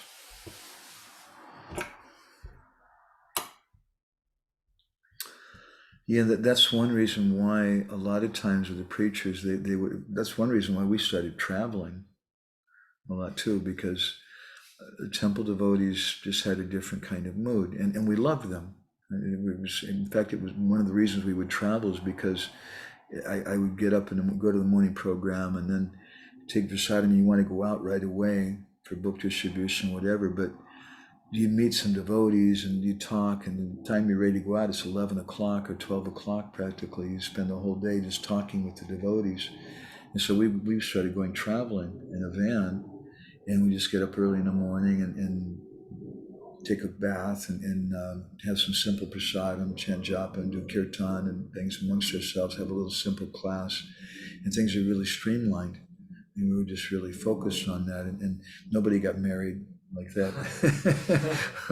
When you're out traveling, there's no girls in the temple coming up and wanting to talk to you or anything. And life is really, really simple. And I did that for years in America. We traveled coast to coast maybe 4 times in America. It's a big country. So I think, if somebody wants to be really focused on a service, like writing, I do a lot of writing too. And when you do writing, at one point in ISKCON, we had our center in Sweden. I can't remember the name of the place. I've been there before. Not Omvix, but near Omvix. They had you know what I'm talking about. They had a BBT place there. Nalini Kanta was staying there at one point, and others. And you had devotees from all over Europe, different languages, studying it, and he had an atmosphere, very, very, yeah. They had a very focused atmosphere of doing Granta Seva, and everybody's doing that, so it's really conducive. It's conducive, like in Jagannath Puri, the Swaras are the cooks. As far as they work together, they have families, they stay together, and they encourage each other about cooking. And then you have other puja pandas who are doing the artics, and they work together. And different people have different services, different natures. That's again our community principle. And you find even villages in India, in Orissa, where they make crafts, or they make clay pots, or they're Brahmins and they do puja, or some, they write books or something. There's different villages which are focused on different things. We need to develop more culture and be able to do that. And I strongly think that this is really the postgraduate preaching in our society that's required. The introductory preaching is just to get them to come in the temple and go through the Bhakti program and 4 principles and initiation and all that in 16 rounds. That's good. But the postgraduate thing, which is really required, is to create community. And unless we do that, we're going to lose. We have lost a lot of people. And that's the reason. And again, I mentioned before, people leave, but I never met anybody who said, yeah, chanting Hare Krishna is just terrible. I didn't like kirtan. Have you ever met him? Everybody likes kirtan or the prasadam. I just don't know that prasadam. I can't. Everybody likes prasadam. Why do people leave? They leave because of people. They say that this temple president was like Hitler. He's just crazy, or the devotees were just they were always criticizing me in the ashram and pushing me and this and that. We leave because of people, because we don't have proper community. So we have to create community and have community for different people. And why can't, there's people living on the street, why can't they have their little community and they do kirtan every day together, in their little place around their little fire in the park or something? And why can't we encourage them? There should be little communities everywhere. Yeah, I think it's like what David said, like this.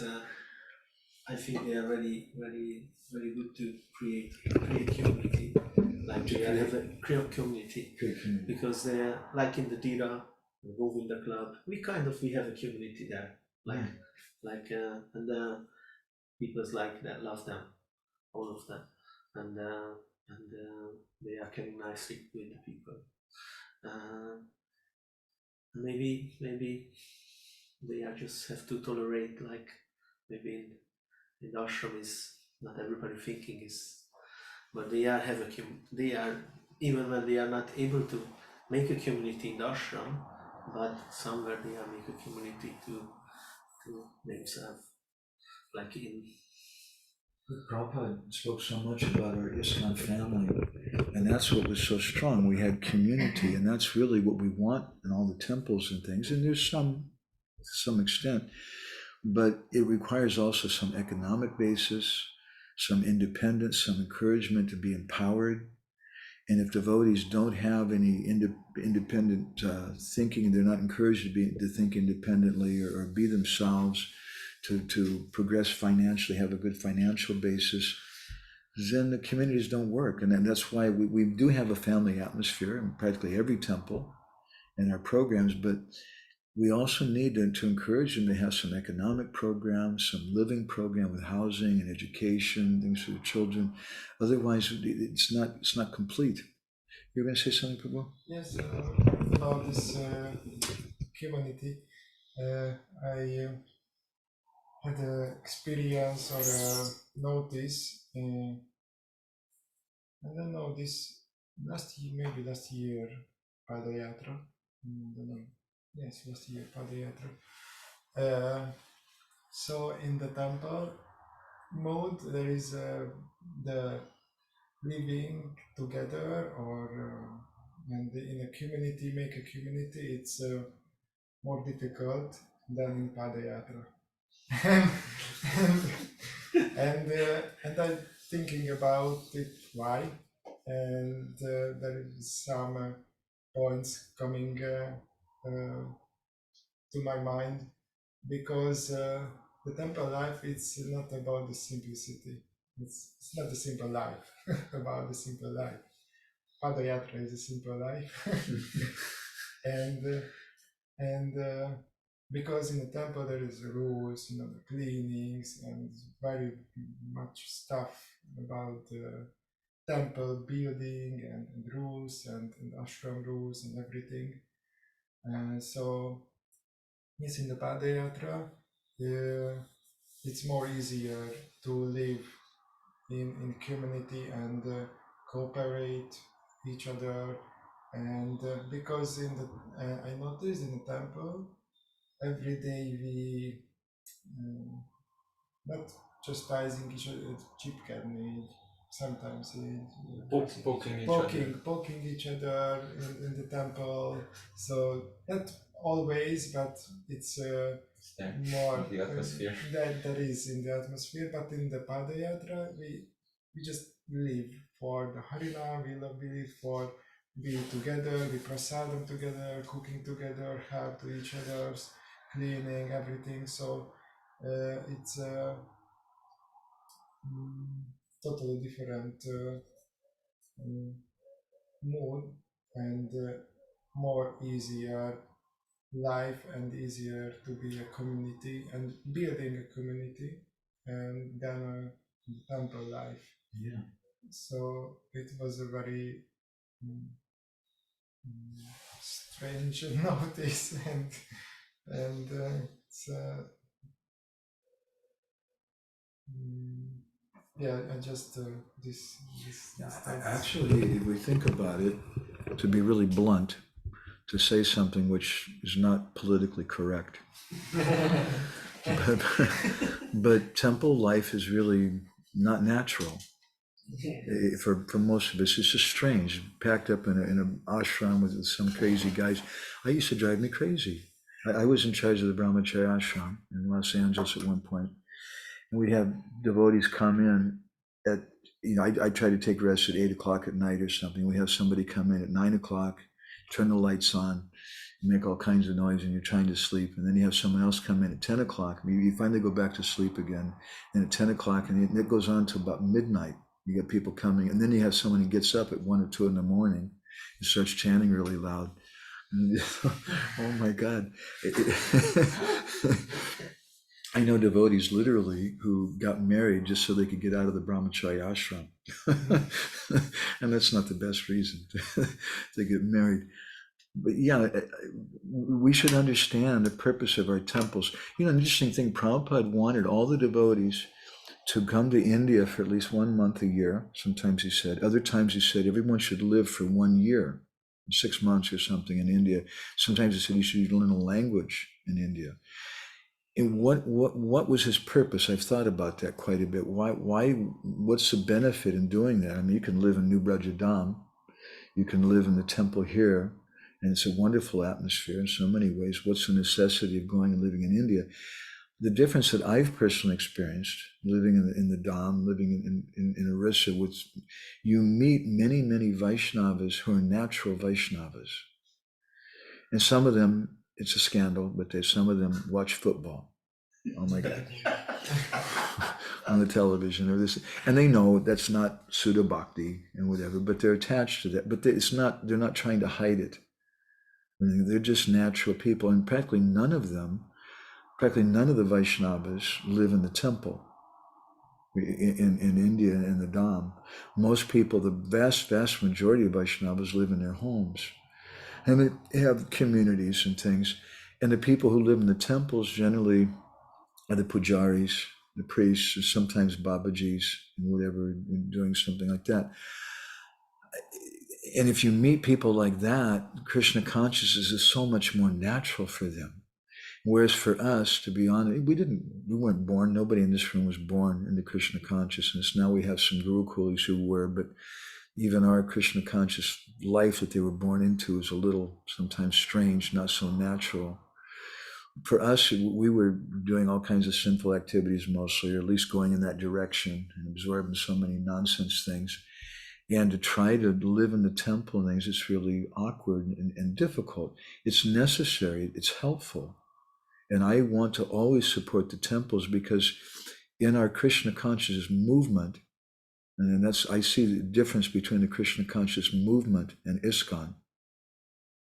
ISKCON means we're followers of Srila Prabhupada, and we're initiated devotees, and we follow Brahminical standards, and we do certain things as disciples. In the movement, it's another kind of thing. And we want to be able to encourage and serve the movement, but it helps if there's some place where people can come and see Krishna consciousness. And so the problem comes that we tend to think the temples are everything, because in Budapest, where can you find Krishna consciousness? I can walk down the street, I can walk all over all these streets here, and I haven't seen anybody. I chant japa here walking around. I haven't seen anybody chanting japa. I haven't seen any Harinam parties. I haven't smelled any incense or anything like that. It's just non-devotees. Maybe I might get lucky. One time we saw some devotee when we were walking over by the Danube. You might see a devotee or something. It's more rare here. So the only program in town is the temple. So we tend to think the temple is everything. But what is the temple's function, even in traditional Vedic culture? Prabhupada established many temples, but the purpose was to create a place to train people, to have like a bhakta program kind of thing, to show people how to live a Krishna conscious life, not with the idea that this is the way you should live your whole life. Some people will. We give the example sometimes. I know you heard me say this. I repeat it a lot. I spoke recently in Agar about this. My Guru Maharaj said once that someone came to him and said, Maharaj, I just can't live in the temple. It just drives me. And Guru Maharaj said to him, Baba, how long will you go on living in kindergarten? So that sounds critical, but kindergarten's important. We need kindergarten, and that's a really important part of the movement, but it's not the everything. It's one aspect of the movement. And Padayatra is another aspect. And someone who's a Krishna conscious businessman, like in Delhi, some of the devotees, there's one devotee who's distributing sometimes like 3,000 or 4,000 Bhagavad Gitas in a day. One person. How's he doing it? He goes to these big businessmen who have big factories and he says, sir, why don't you sponsor a Bhagavad Gita for all your workers? And this other factory, they did that. And he gets them to sponsor, they take Gitas and they give them to all the workers. So that businessman, he has his Krishna conscious program he's doing. And he can't move into the temple. He can't live in the temple, but he's doing something really powerful with his business, giving everyone a Bhagavad Gita. And that's real. So our temples, we should clearly understand the purpose of the temples. When devotees don't understand the purpose of the temple, sometimes they become discouraged and they criticize because we think the temple is everything. Then we have a bad experience when we leave Krishna consciousness. But the temples are meant to train us. And then it's a school, it's like kindergarten, but people graduate from school.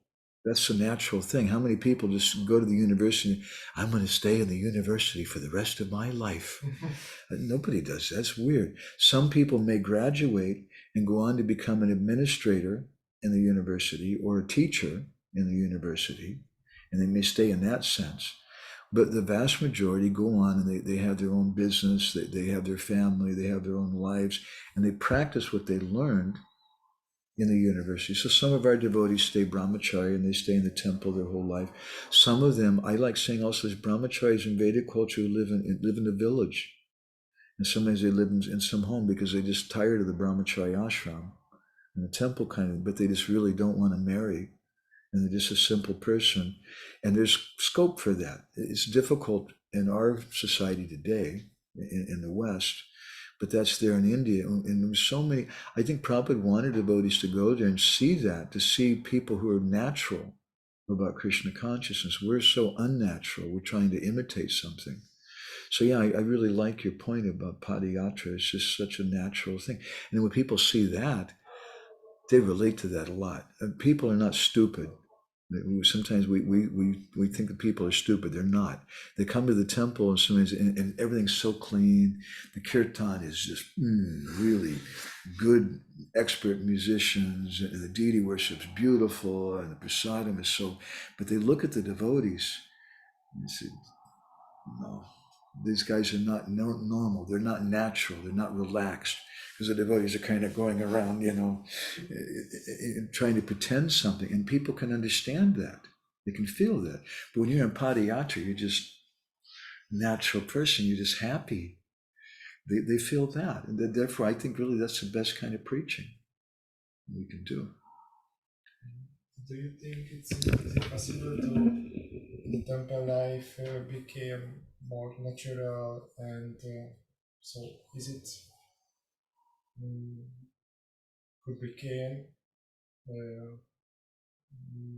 more natural Krishna consciousness, so it's not so it change the mood? Yeah, I definitely think it's possible. It's difficult because when we come to Krishna consciousness, we come with a big bag, not just our clothes and things, but we come with our baggage of our previous samskaras, our impressions and things and attachments.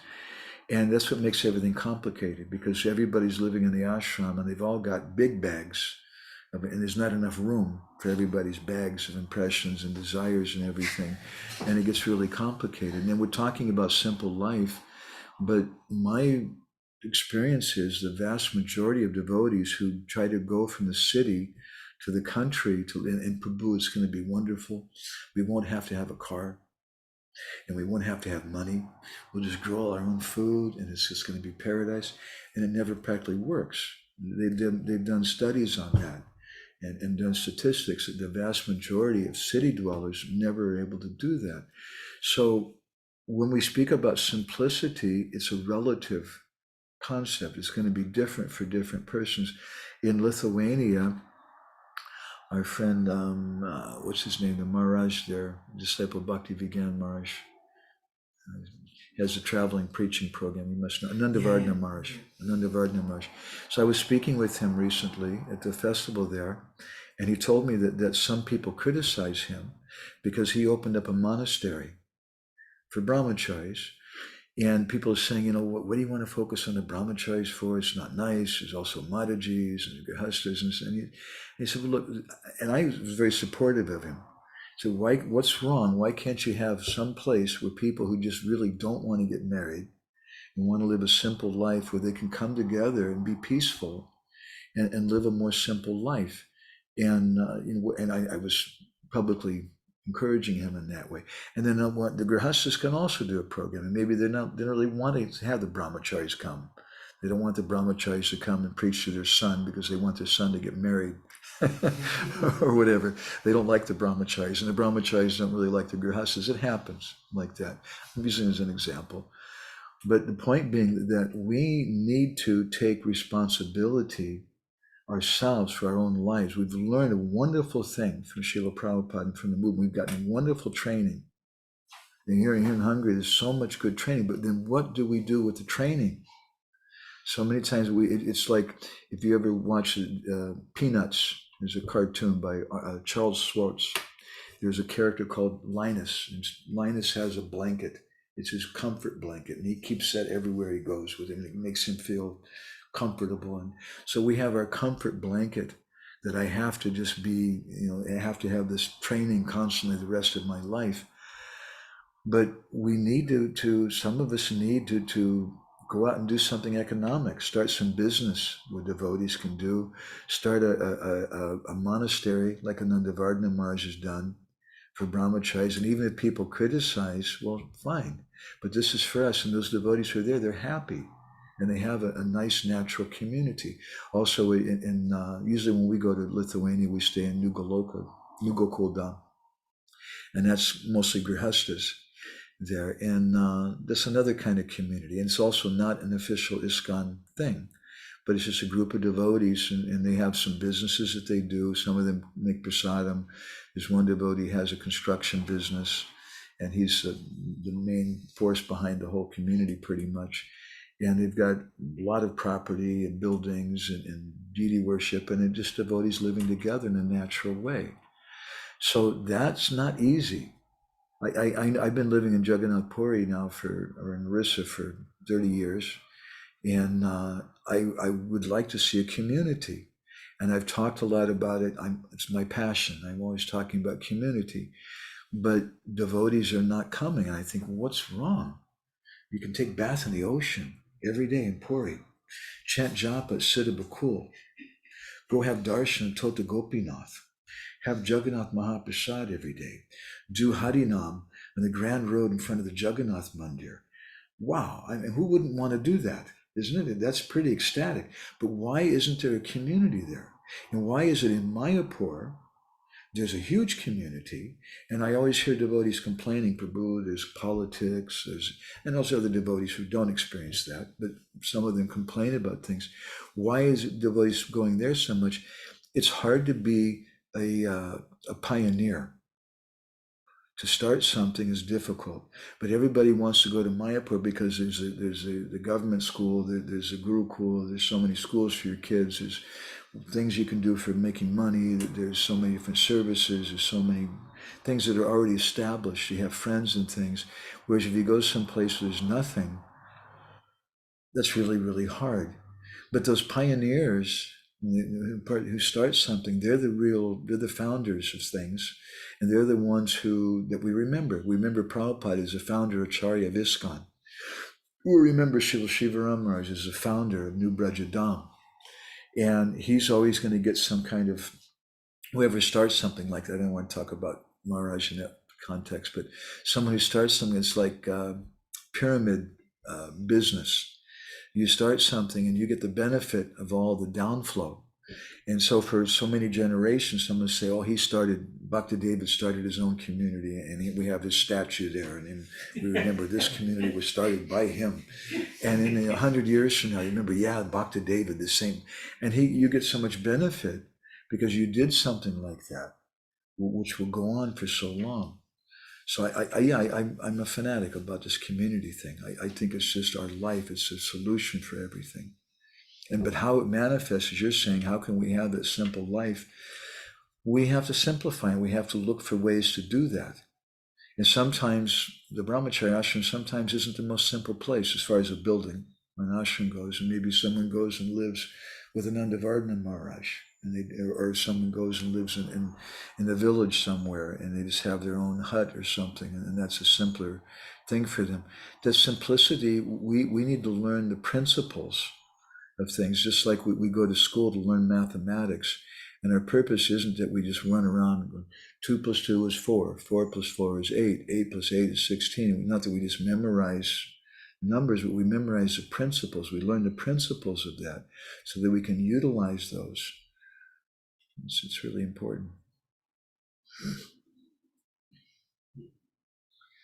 Yeah, but what you said, like, imagine this, like, you just think about, like, depending, and you have thought, and oh, I'm making in a monastery or something, because it's here is everything is very centralized, like I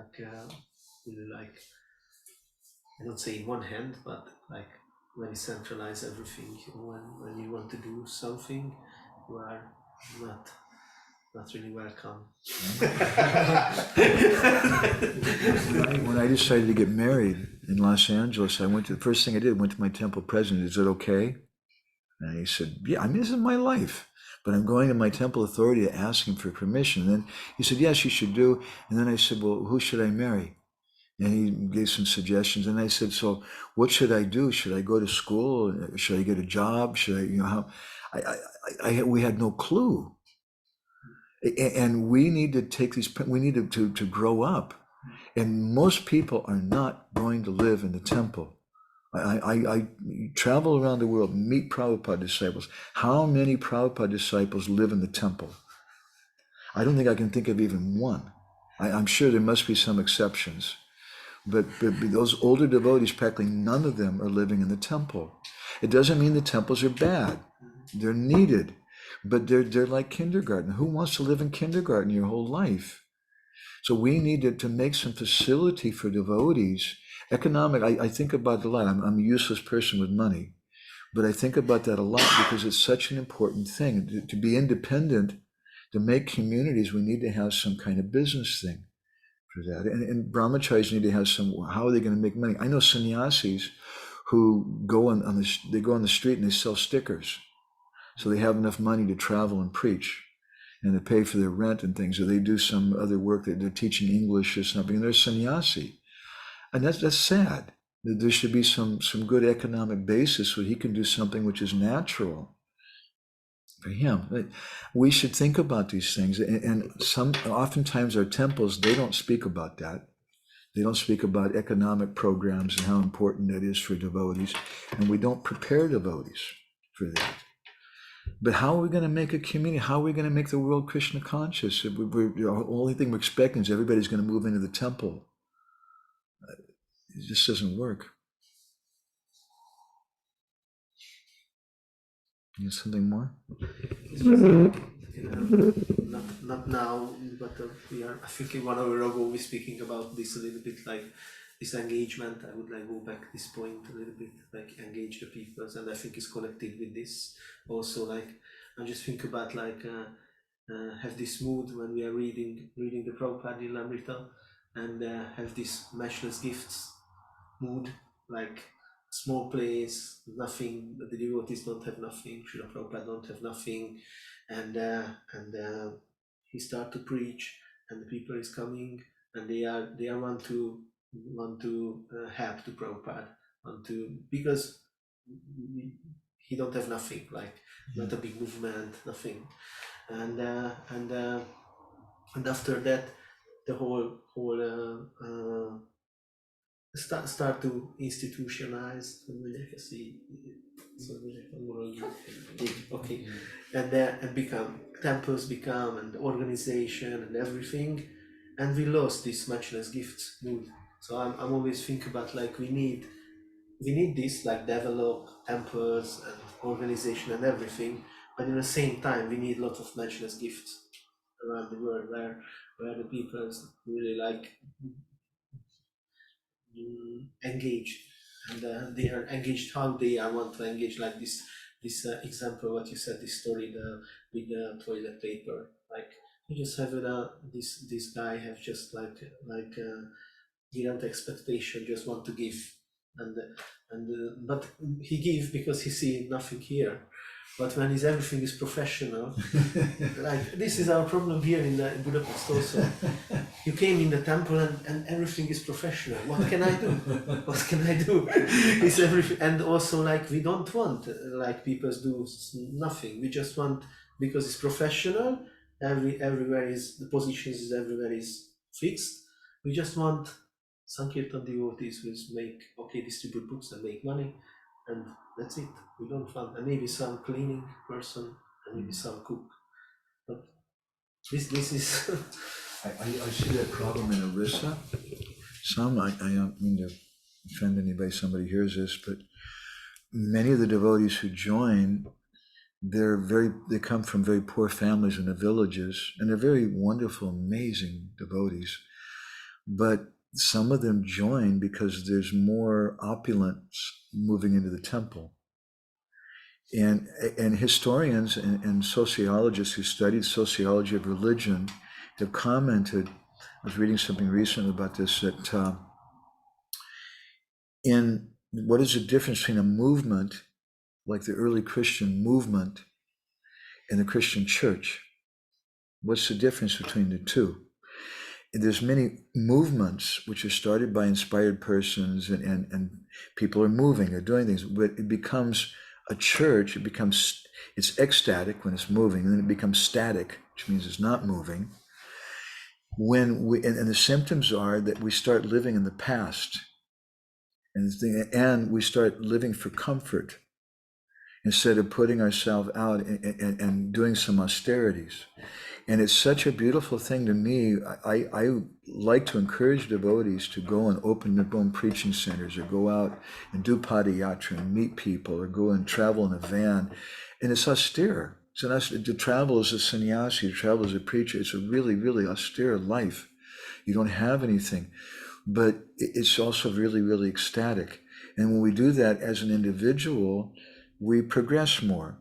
And as a society, we progress more. But when we start becoming comfortable, and we start thinking about the buildings, and we want to make everything comfortable for the new people when they come,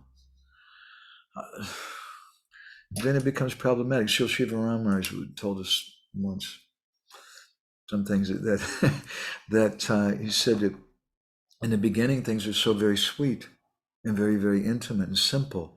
And then later, when all the big buildings and so many things came, he said, if I would have known, he said, maybe I wouldn't have even started. He told us once, maybe I wouldn't even started Krishna Valley if I would have known all the headaches and whatever came. And I think he's happy in general with the worship of Radhi Shyam and things. But there's so many complications come. And when we're just on our own, Prabhupada sitting under a tree in Tompkins Square Park, there was no politics. There was no problem. And the devotees used to travel and preach like that. The first devotees who came to Gainesville, Florida, and today in Gainesville, we've had a prasadam distribution program going on there, I think, for 50 years. And the students, they go to the university every day, and they have this prasadam program, Krishna food. And the devotees do some bhajan, and the students pay a little something. And they've affected so many people. One devotee told me he was in a car, and he was going too fast, and the police caught him. And the policeman pulled him over and was writing out a ticket, and then came up, and he saw that it was a devotee. He said, "Oh my God, I didn't know you're a devotee. I'm not going to give you a ticket. You guys fed me when I was going to the university." But how did that start? Garga Muni Maharaj, Brahmananda Maharaj, and I think Subal Maharaj, they went there together. They had no house, no nothing. They were hitchhiking. They didn't even have a car. They went to the campus, and they sat down. They didn't have a mridanga drum or a harmonium. They just sat down on the campus with a pair of kartals, these crazy looking strange people, and they just started chanting Hare Krishna. And from that simple thing, some devotees came, and one of them later became Amarendra Prabhu, and he invited them to come to their home, and people gave some donations and things, and they started making prasadam and that from nothing. I heard a story about Jayananda Prabhu, that he was traveling somewhere, and there was some house of hippies, and the house was such a hippie house. I saw places like this years ago, where just people would come and go, and you wouldn't even know who was there. Just anybody might just walk in off the street and just sleep, and then come and go. And there's a kitchen, and everything's completely filthy. And some people cook, and some people, they're just coming and going all the time, and people taking drugs and sleeping and whatever. It's a hippie house. And Jayananda just went into this hippie house and started cleaning the kitchen. And then he started cooking prasadam. And he made Maharaj Das, he made 3 or 4 devotees at least from that program. And just going in and doing, and such an austere kind of thing with nothing. So where's the spirit for that? And such an exciting thing. I see the brahmacharis who are doing it, grihasthas who are doing it. Krishna Kun and I do something like that. We're traveling a little bit, mostly speaking to devotees, but mostly we like to speak to them about community and not just being part of the temple program. But I see especially Anandavardhana Maharaj and their bus program, those guys are like, they're flying. Or I see the Padayatra programs.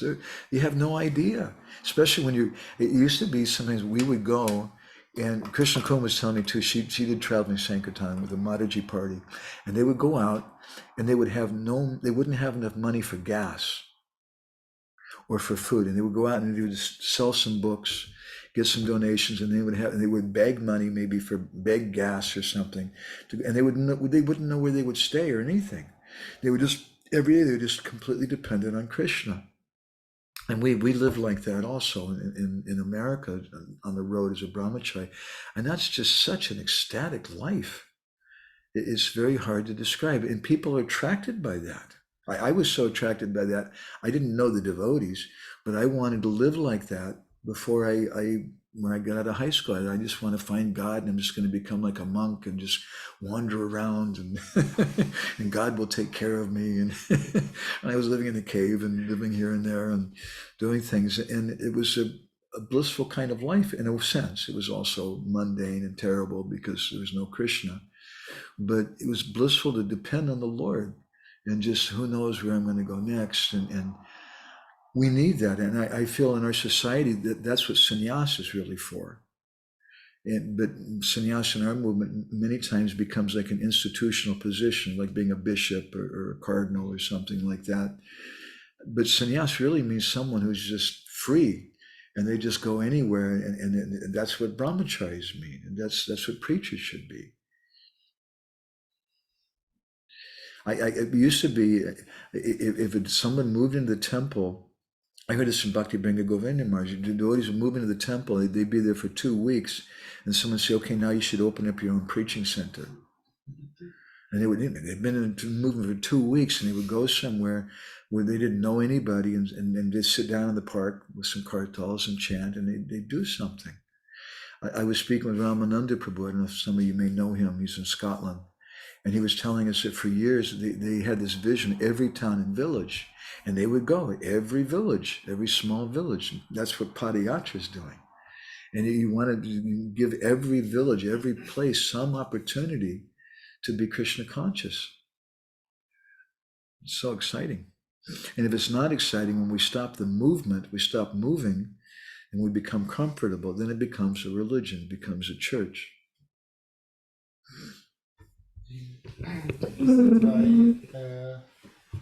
Is this the cause of temple community? There is a lack of how can I say, respect or loving affection because of the temple is more comfortable, and we thinking just our comfort and maybe don't care about others, but in the Padayatra because there is no comfort and there is possible to making this loving relations and respect others and care about others. Is this because of the comfort? Yeah, beautiful comment. Thank you. What is the purpose of our 4 regulated principles? If someone follows 4 regulated principles, are they going to become a devotee just by doing it? No. Those 4 regulated principles have nothing to do with being a devotee. Prabhupada was once asked by some devotees, the Royal Vegetarian Society wants you to come and give a talk. And Prabhupada said, do they want to hear about Krishna or do they want to hear about vegetarianism? And they said, well, Prabhupada, I think they want to hear about vegetarianism. Prabhupada said, we're not interested in vegetarianism. And there's animals who only have sex life once in their life. They're celibate their whole life. But they're not automatically Krishna conscious. It's not that somebody's just a frustrated bachelor, they become Krishna conscious. It's better for their health, it's better for their mind, it's better for their consciousness and things. But we do those austerities because those things are distractions for us. And we want to be simple. When we have comfort, when we have someone's engaging in a lot of sex life, it doesn't mean they can't be Krishna conscious. Even if someone's a non-vegetarian, they can be Krishna conscious. Garuda, he's eating fish and turtles and snakes and stuff, and he's a great devotee. Someone can be. It's not that those principles make you Krishna conscious, but the problem is we put us in the bodily conception so much. They take us away from Krishna consciousness.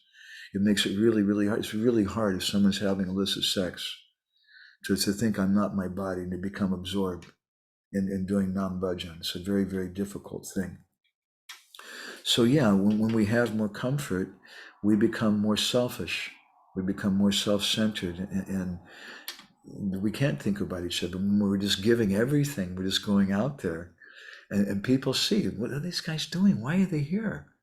And they can feel, hopefully they can feel, the only reason they're here is because they want to make us happy.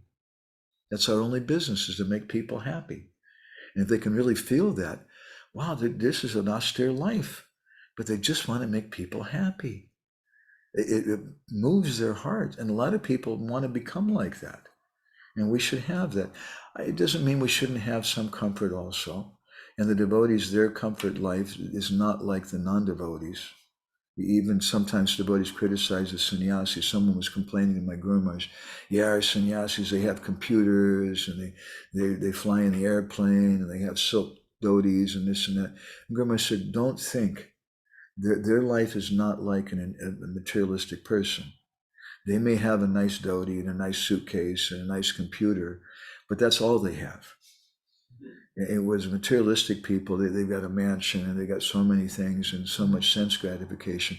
Prabhupada encouraged the devotees to live in a comfortable way, to have a nice life, because it puts people off if they see that we're living like like animals or something, like in a hippie house or something.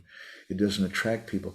But is also people who are attracted by Nandavardhan Maharaj's monastery, and the devotees who are traveling in a van or in a bus or just doing Harinam and Padayatra. It's people attracted by that also. We need to have a complete picture for everyone.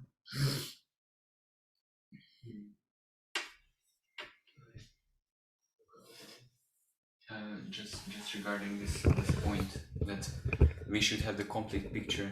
I'm just wondering how can we make it real, like how to put it in practice.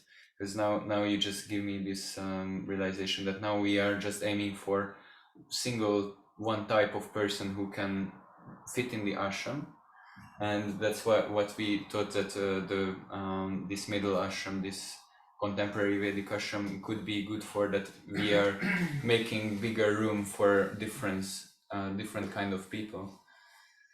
And we have an ashram for losers. Yeah. That's the old ashram. We can also but also not just that. So it's even still just a small fraction of those who could be Krishna conscious and who could take up in some way or form.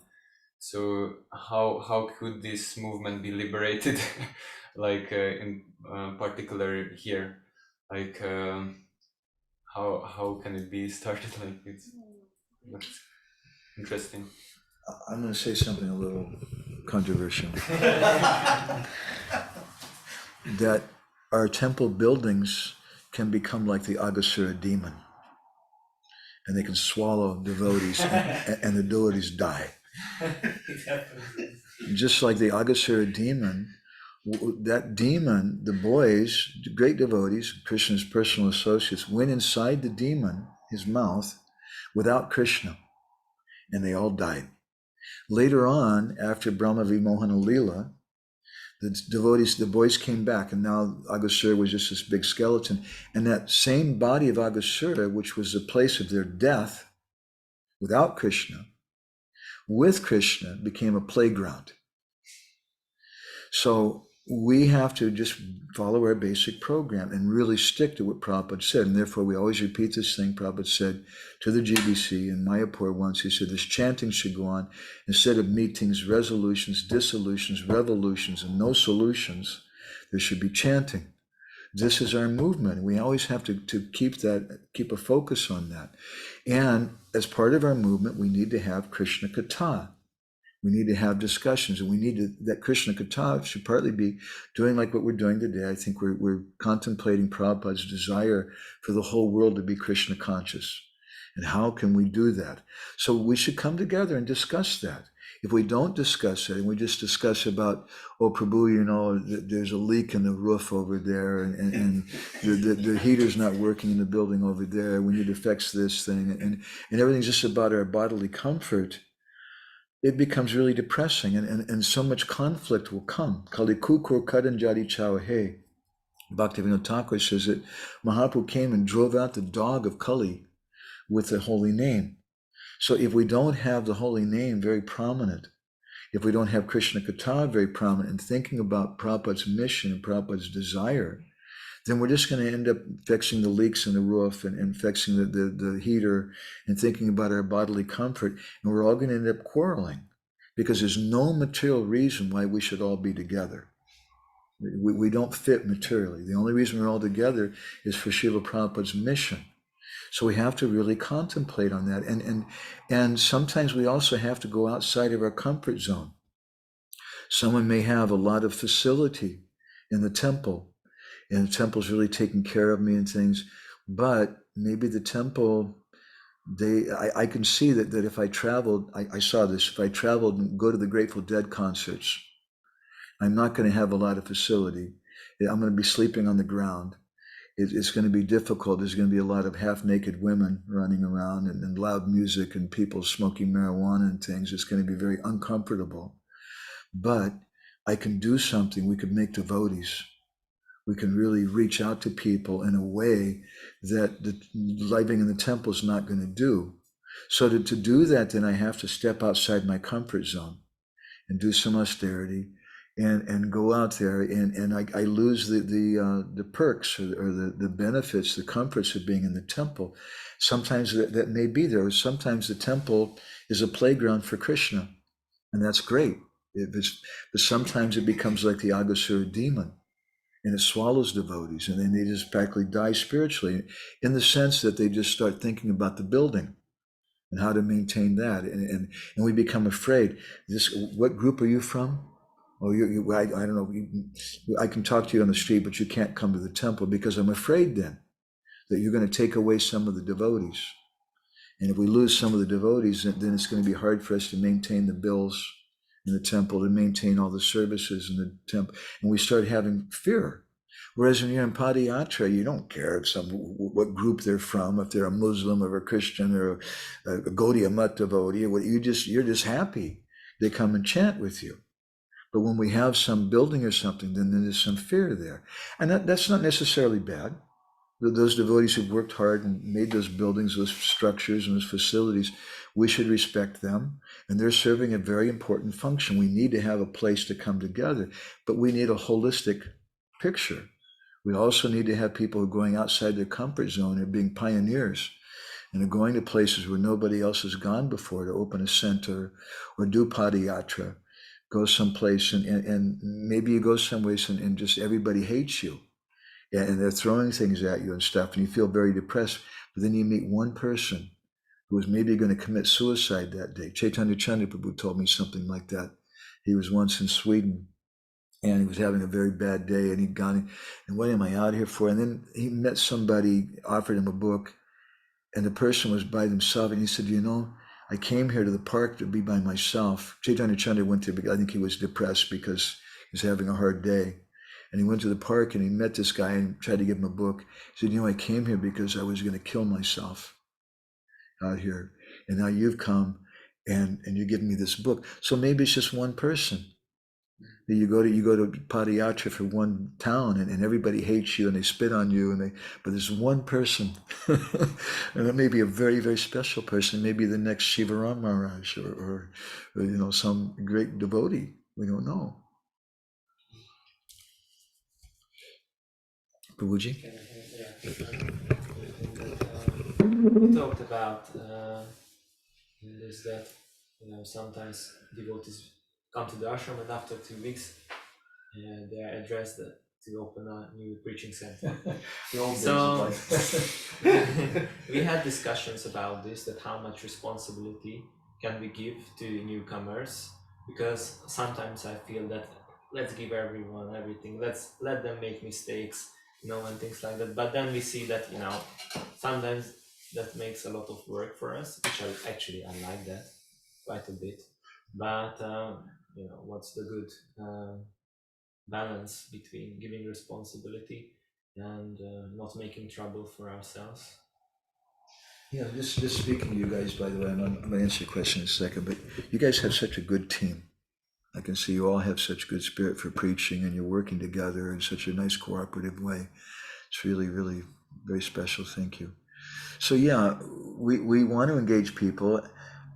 We would not recommend that someone who's come to the temple for 2 weeks, who we tell them to go out and start a temple. That was an emergency situation. And Prabhupada spoke like that once. He said something really heavy to one early devotee who'd taken sannyas. And he asked Prabhupada, this is in New York City at one of the Rath Yatras, privately in Prabhupada's room during Rath Yatra time. He said, Prabhupada, how is it that so many of the sannyasis in our movement have fallen down? This is Drishtadyumna Prabhu, who was a sannyasi at that time. And this is in Prabhupada Memories, you can find it. And Prabhupada replied to him, he said, it's just like during a time of war, you need to have lieutenants, you need to have someone leading, but there's no qualified people. So you make everybody stand in a row and you just count 1, 2, 3, 4, 5, you're a lieutenant. 1, 2, 3, you're a lieutenant. Every fifth person, you make them a lieutenant. He said, that's what I've done. He said, you're not qualified for this, but I've done this. And so we were doing that. That was the early days of the movement. It's like the house next door is on fire. And you may say, well, I don't have any training as a fireman, but somebody's got to put that fire out. So if I have training or not training, I should run and do it. But at the same time, if there's a big fire in a shopping mall or something, it's a technical fire, very dangerous fire, we want to have firemen who are trained properly, who know and they have proper equipment and things, and they can go in and combat that fire nicely. So the situation is not as much an emergency as it was in the 1960s and 1970s, even the 80s and 90s. Now things are a lot easier for us. But still that spirit should be there. We want to encourage people. One thing that I find a lot of times is that people join because they're independent thinkers. It's not that there's nobody outside in the newspaper that will say, we think that everybody should join the Hare Krishna movement. And politicians don't come on television and say, I think everybody should join the Hare Krishna movement. Nobody says that, right? You're discouraged. The only people who come are independent thinkers because they're not following what their teachers and their parents and their politicians tell them. So independent thinking is good. But then they come to the temple and we tell them, don't be an independent thinker. Because they don't know how to think. Right? And if you think, you're just going to think about your girlfriend in that stupid movie that you saw and so many things. So we just tell them, don't think, just listen to us. And there's a utility for that. It's needed. But at a certain point, we do want them to think. When they grow up and we've taught them how to think. So then they need to be independent thinkers. And at that point, we should encourage them. Because what I find a lot of times in those independent thinkers, they made huge progress in their spiritual life when they moved into the temple. It was a huge quantum leap for them in their spiritual life. And then they move into the temple, and the pace of their spiritual advancement all of a sudden starts going really, really slow.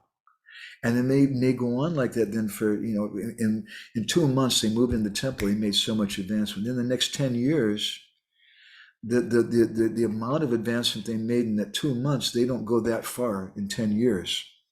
It goes very, very slowly. And why is that? Because we don't encourage them to be independent thinkers. Prabhupada said this movement is meant for creating independent thinkers. He wrote that in a letter to, I could find it sometime, to Karandar Prabhu. I wanted to print it out and give it to Yeah. if you could. I'll give you that. It's really important. It's a letter to Karandar. He was like the main GBC member. The purpose of this movement is to create independent thinkers. So just like a child, your child, you tell them, you discourage a child from thinking when they're a baby. You don't encourage them. You just do what I say. Don't drink bleach. You don't say, well, maybe you might drink bleach, maybe not drink. You can think about it, You don't tell a baby that. You just tell them, just do what I tell you. But you want that person to think when they grow up.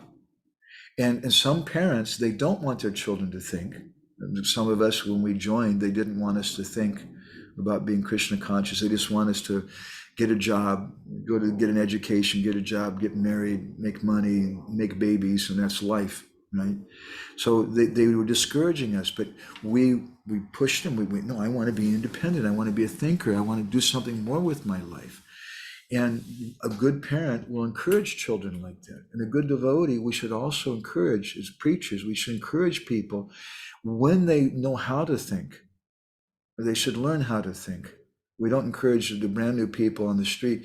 We want to encourage independent thinking, so they join, but they don't really know how to think when they first join. We want to tell them how to control the mind, how to think about Krishna, how to understand Guru, Sadhu, and Shastra, how to follow things properly so they don't speculate. But once they've been trained like that, then we want to encourage them to be an independent thinker again, but an independent Krishna conscious thinker.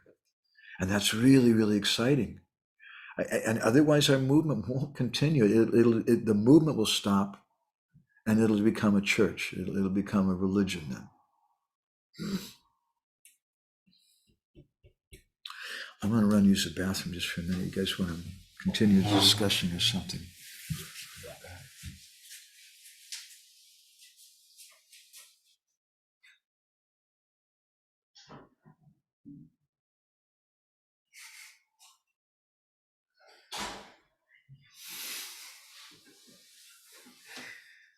Nagyon hiányzott ez a hangulat, ami mellett a góz. Ez most ilyen tényleg ilyen tűzoltás, amit csinálni. Nekem, amikor a farmon voltam, én őrgötettem az életet, a rák életet. Úgy eljött, azt csak tartottuk egy leckét, azt így basztoltam. Isten. Tudod, így néztem, azt nem szóltam. Hol volt ez? Ja, de tényleg, ez. Hát volt, mert nekem legelben ez volt. Aha. Csak ahogy oda kerültem, én nem értettem, hogy mert tudod, úgy az volt, hogy azért rák és nem völgy, tudod. Azt hittem, amikor oda kerültem, még én nem akartam volna venni, de ott kaptak.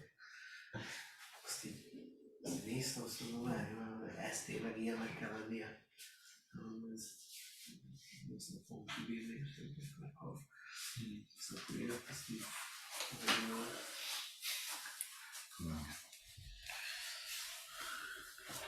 Okay. Yes, just connected with Guru Krishna about this. Yeah, we often see this, like we met a nice independent thinker, and we see, he has potential to do something big in the movement. But when we put him in the ashram, just a few months, and he just degradate or go, yeah, like degradate, and he become just a robot, or just said, oh, sorry guys, it's for you. I want to do something more. That's one reason why in Vedic culture we have traveling preachers, sannyasis, and devotees who are going, and they're not. There's no politics with them. They don't know the local politics. There's always some local politics. They're not attached to the local comforts. They don't need things from the center or the community or whatever, and they can come in and speak freely. That's one reason why when we had our preaching team, we had a really tight team of preachers in Los Angeles, and we would have different sannyasis or devotees. Vaisheshika used to come and visit us and do a little bhajan with us, and we'd have discussions, and he would really encourage us in our own particular way. And I don't know if the devotees really thought deeply about it. I mean, they just want to nourish that team, but what's required is to encourage our independent community also. You guys have a little independent community thing here, and you probably remember this the rest of your life. That you work together, you have such a good team, you're doing things together, so many exciting things in that. And most of you or all of you maybe go on to other things later, but you'll remember this for so long. And that should be encouraged. By traveling preachers who are coming in and doing something and speak something to you. Or you do things yourselves. Some of the devotees, even in Los Angeles, I wasn't so much into it, but I'm a fanatic, don't mind me, but they would play basketball together, or they would just go and do things together. And I've seen devotees play volleyball or go swimming or something, and it helps to develop some community. It's really, really, really important. Yeah. It's a little scary, and sometimes, I've also seen people who are artists or intellectuals, really good artists and intellectuals. They come to our movement, and wow, this is amazing philosophy. and these books and the prasadam and the practice. It's just, they're just so amazed. But then they see the devotees and the whole thing, and they say, wait a minute, this is, because they see they're not encouraging the devotees to be independent thinkers, because we're so young. Once we said something to Srila Shivaram Maharaj about this, and Maharaj, he said, you're right. He said, I know, I want the devotees to be more independent. He said, and I've tried. He said, but the problem is that they're not mature enough. And so many times that we've encouraged that, and they just end up falling down and going away.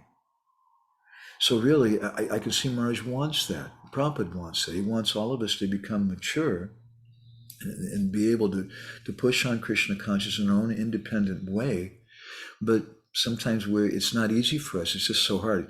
Four regulated principles, and we just, that's our, instead of chanting the Hare Krishna mantra, we're chanting four regulated principles, and we're just meditating on that, and just Mangal Artik, and it's just so hard for us to think of that. We become absorbed in that, and we can't really think about Krishna consciousness and how to spread it and how to care about people. Again, that's why I really like being in India, living in the Dham. I go for walks every morning now in Puri when I'm there. I love doing that. And I just see the local people, and they're doing puja, some of them are doing kirtan, they're worshiping Jagannath, and some of them, they see me every day, Haribol and Hare Krishna, and I go to a few different temples in the morning, the pujaris, we know them and things, and just see how people are living a normal Krishna conscious life, more or less. Some of them, they don't know the Gita, some of them do. It's different, but it's a natural life. And we need to develop a culture for that. All right. It's getting a little late, I think. Do you have something else, David? Yeah, just regarding this, that you mentioned that sometimes it was encouraged to be an independent thinker, but devotees weren't mature enough. So how can it be done that? How can a devotee become mature in that way? That you said that, if you're have to think about these things because it's not natural for you to go to Mangalarati, but it's part of the training. So I'm just puzzled how can it be done? The thing is, we have to just follow the process. All that we need to do is the process that Prabhupada gave. And that's everything. But the problem is, are we really following the process properly? Part of the process is we should think about what we're doing. And I see a lot of devotees, sometimes they say, we're supposed to think? I didn't think we were supposed to do that. We're just supposed to repeat things and just mechanically do stuff. Think, oh my God, that makes me uncomfortable. I don't want to do that. And that's why we don't make progress. We have to, it's not enough just to read the books and just to chant Hare Krishna. In one sense it is, but we should do that, and we should contemplate. We should make our mind one with the mantra. We have to contemplate what we're doing as individuals and how it's appropriate for me, how it's applicable for me. In the beginning, we have no idea how to do that. We can just think about four principles and some basic things. Sometimes we can think a little bit, and that's what we want. We want to encourage everybody to think. If you give a class at Dhira Kutir, you want people to think. Think about how useless material life is, and how frustrating, and how you should have something more. You should have some more meaning in your life. That's our hope. But then they come to Krishna consciousness. It's not that our thinking stops and we just mechanically read and we collect information. That's painful, but that's what happens to a lot of devotees. And then the movement stops, and it becomes a church, a religion. And it always has to be progressive. It always has to be moving. Bhaktivinoda Thakur in Caitanya Sikshanamrita, he says that it's like a ladder. We have the yoga ladder. And he says that when you're progressing, if you become attached to one position and you don't want to go further, you don't make advancement. You become comfortable. And that's the problem historically with religious movements. They become static instead of ecstatic.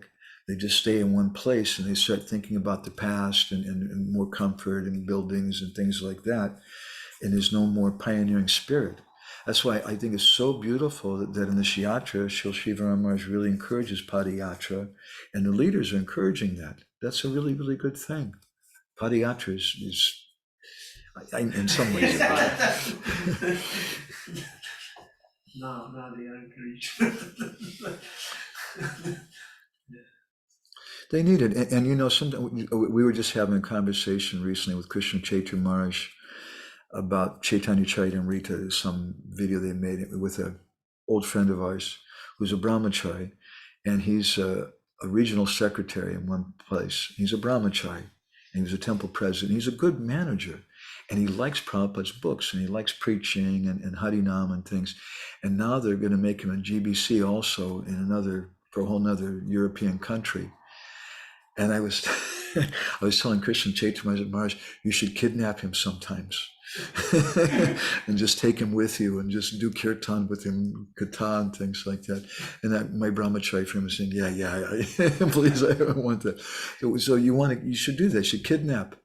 Sometimes some of the leaders say, Prabhu, we're just going to kidnap you. We're going to take you away on Padayatra for 2 or 3 days. And then we're going to take you away from all the politics and all the bills and things in the temple. And you're not allowed to think about them. You can only think about the holy name. And that this is our punishment on you. And they become ecstatic. They're wonderful devotees. They're wonderful. But sometimes they get eaten by the Aghasura temple. You know, it happens. So you got to take them out on Padayatra. Gauramani loves it. He loves doing book distribution. As I saw him, he's out at Harinam. He loves that. It's so good. And it's a burden. It's a burden those leaders are doing, and we should respect that. Because I tell devotees sometimes that every day when I get up, I say a prayer for the managers and leaders. And I say, please, Krishna, please bless me. And Krishna also, please bless me that I don't become a manager or a leader. Because if you don't pray for the managers, then you may become a manager. If we don't, and they're doing a very difficult service. I mean, to be in Padayatra and to take care of the prasadam. For so many devotees, it's a big, it would be much easier if you could just be one of the kirtaniyas and you're just doing kirtan all day, but to arrange all the boga and plates and a place to take and so many things, the cooking, it's a big headache. It's an austerity. And we're doing it for the devotees, we're doing it for the Padayatra, that's great. So we want to support those managers. And even they may be like little Hitlers or something, you know, crazy persons, but still, he's doing a good thing. And they may make mistakes. Our parents also made mistakes, but they're our parents, and we love them. And we appreciate what they're doing. It's just practical. All right? It's getting on to 8 o'clock. And we got to have our morning sadhana, I think. Thank you very much. Okay, thank you, Prabhuji. Hare Krishna. Krishna Kun, are you there? She's with her mother. I don't know what's happening there. So I'll go ahead and stop here. Vanchakalpadurubhischa, Kripa Sindhu Bheva Cha, Patitanam Pavanebhyo, Vaishnavebhyo Namo Namaha, Nandakori Vaishnava.